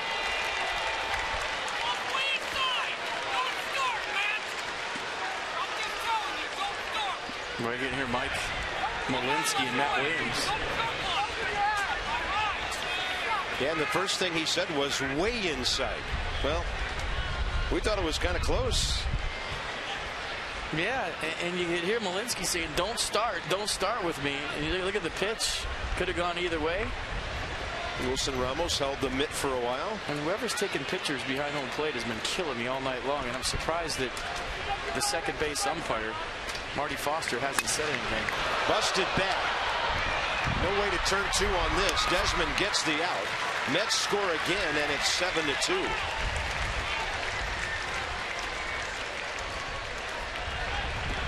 RBI ground ball for Wilmer Flores. And another at bat for John Mayberry Jr.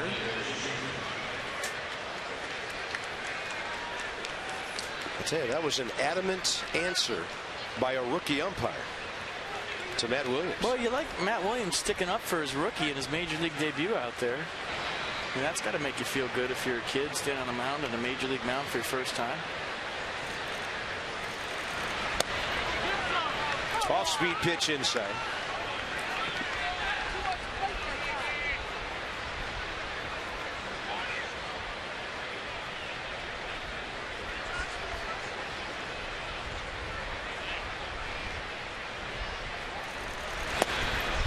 There's that 94 to even the count, 1-1. So the Mets will bat around in the 9th inning. This is their 9th man up.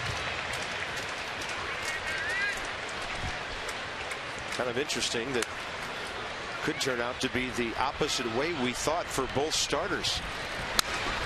When DeGrom left, he was behind. He could be the winner. When Ross left, he was ahead. He could be the loser.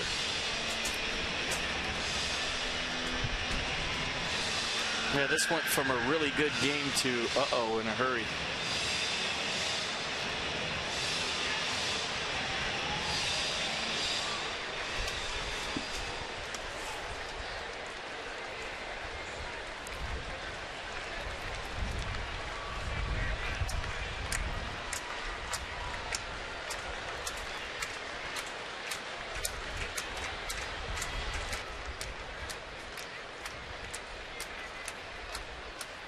One-two pitch with 2 outs.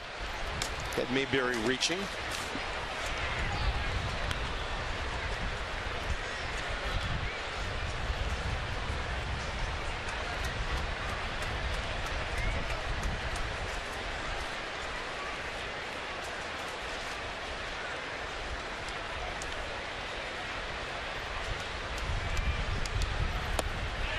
And the inning is over. Not a bad debut for De Los Santos. A walk, a grounder, a strikeout. Now the Nats are way behind with the top of the order coming up. Bottom of the ninth.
Just around the corner, hoping for a Nationals comeback, but unfortunately, just like Sunday, 4 runs in the 9th inning from the opponent really changes the diameter of this game. Pretty tall order for the bottom of the 9th inning.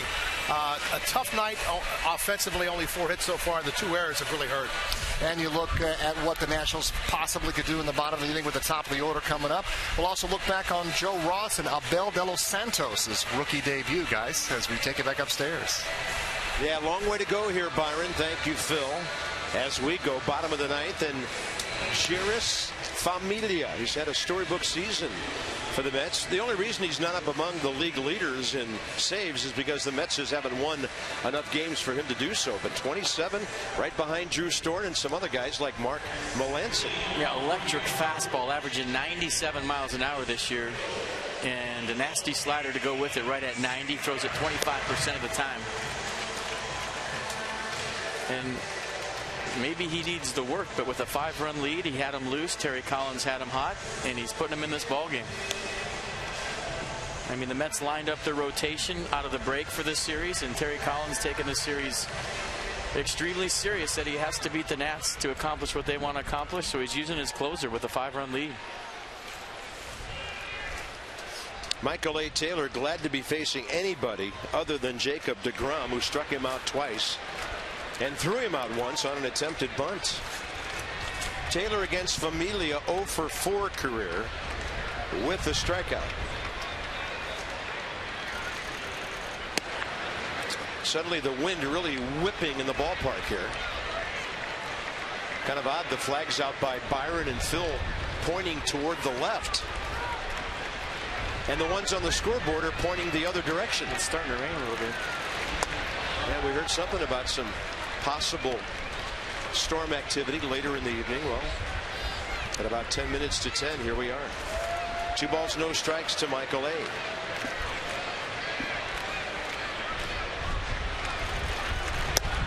That's on the inside edge, 2-1. Taking a strike all the way. Little drizzle. Yeah. Wind making the raindrops look like little snowflakes going every which direction. 2-1 pitch. Taylor drives one to right. Curtis Granderson approaching the line for the first out.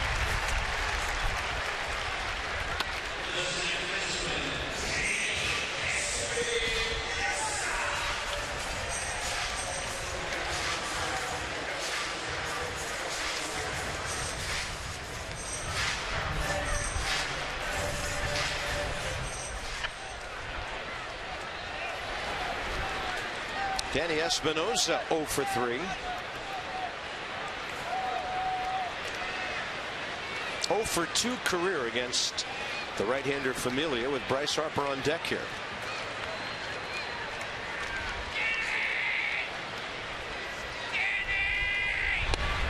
That's a sizzling fastball at 97 to the outer half.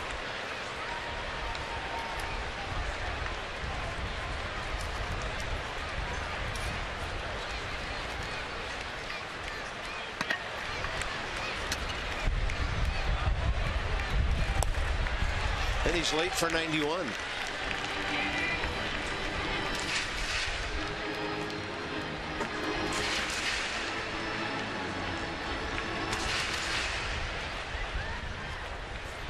And Familia just 25 years of age.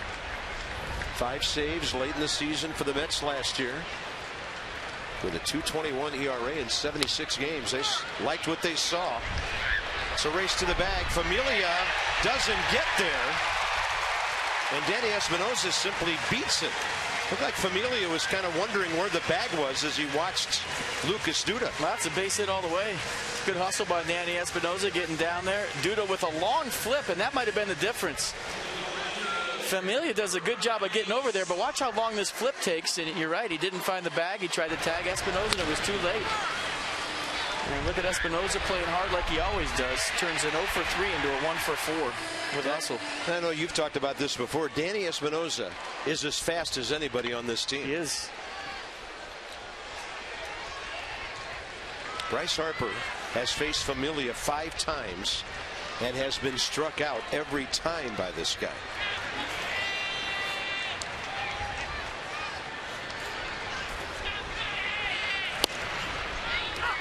.98 on that one.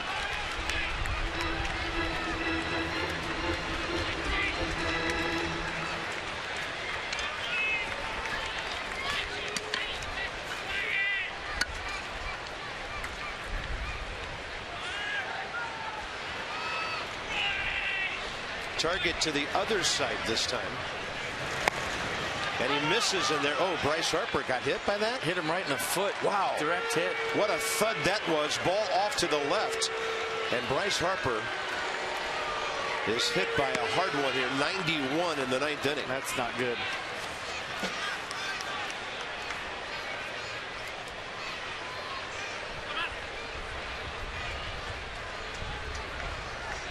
Seems to be okay.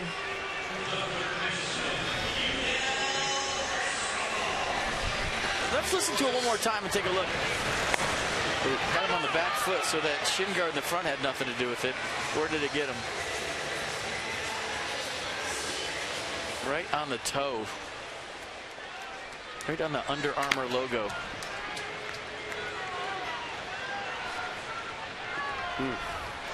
2 on, 1 out. Escobar the hitter.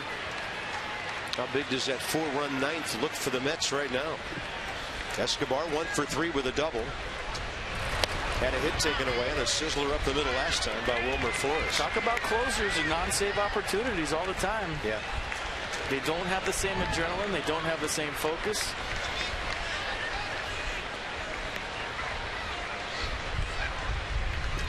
It's a different animal when you're not out there for a save and you're used to doing it. Escobar taking all the way, backing out of there. 1 ball, 1 strike. He wants to make Familia throw some strikes here in the 9th.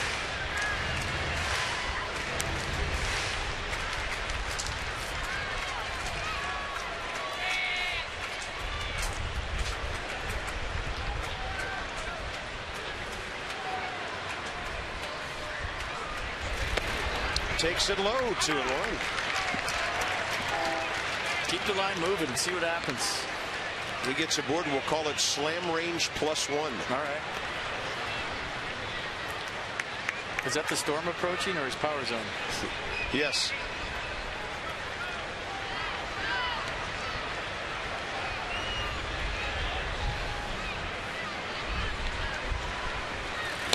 Threw him a strike, 98 with movement late, and the count's 2-2.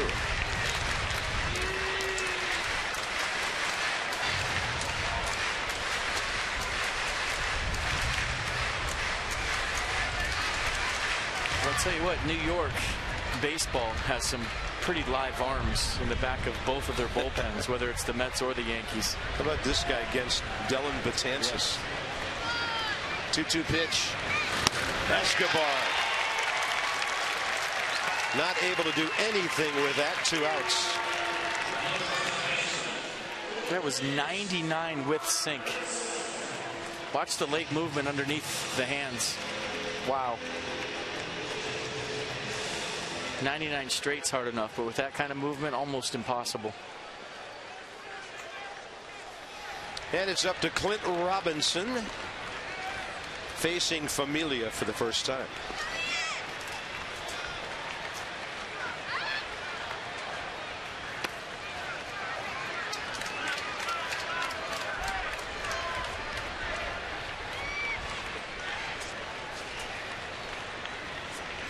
Mets trying to get the season series back to 5-4, and they're trying to win in this ballpark for the 3rd time in 5 games.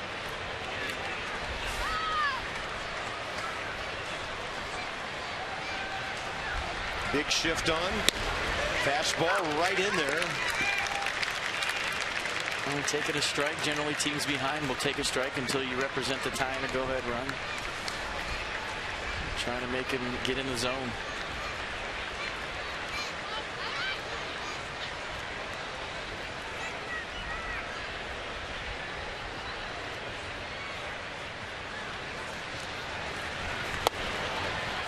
Missing low.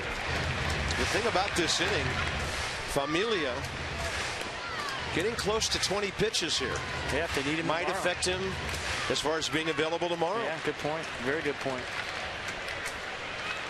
Bringing him in with a 5-run lead. But some managers, you get them hot, you put them in. Robinson a chopper. And the count's 2-2. Dusty Baker in San Francisco would put Rob Netton in all the time with a 4-run, 5-run lead. If he got him hot, he put him in. We would joke on the plane all the time that you're leading the league in 4-run saves. If they had that as a category, you'd be a billionaire. And other managers will get their guy hot, and as soon as that, they'll have the safety guy in case it's a 4-run lead, and they'll set him down. But you don't know, maybe he needs the work. Yeah.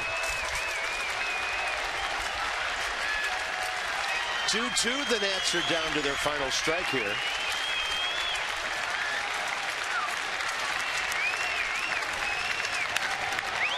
And now he'll have to throw at least 20 pitches in this inning.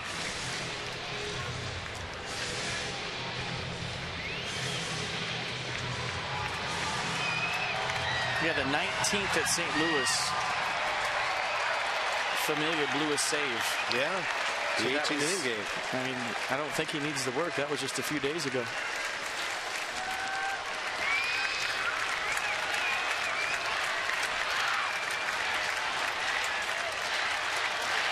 Clint Robinson to the right side. Backing up. Duda to the pitcher, and the Mets win it.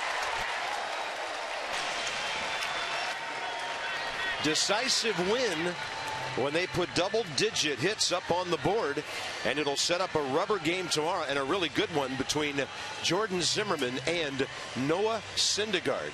The Mets out-hit the Nats 10-5 and win it 7-2.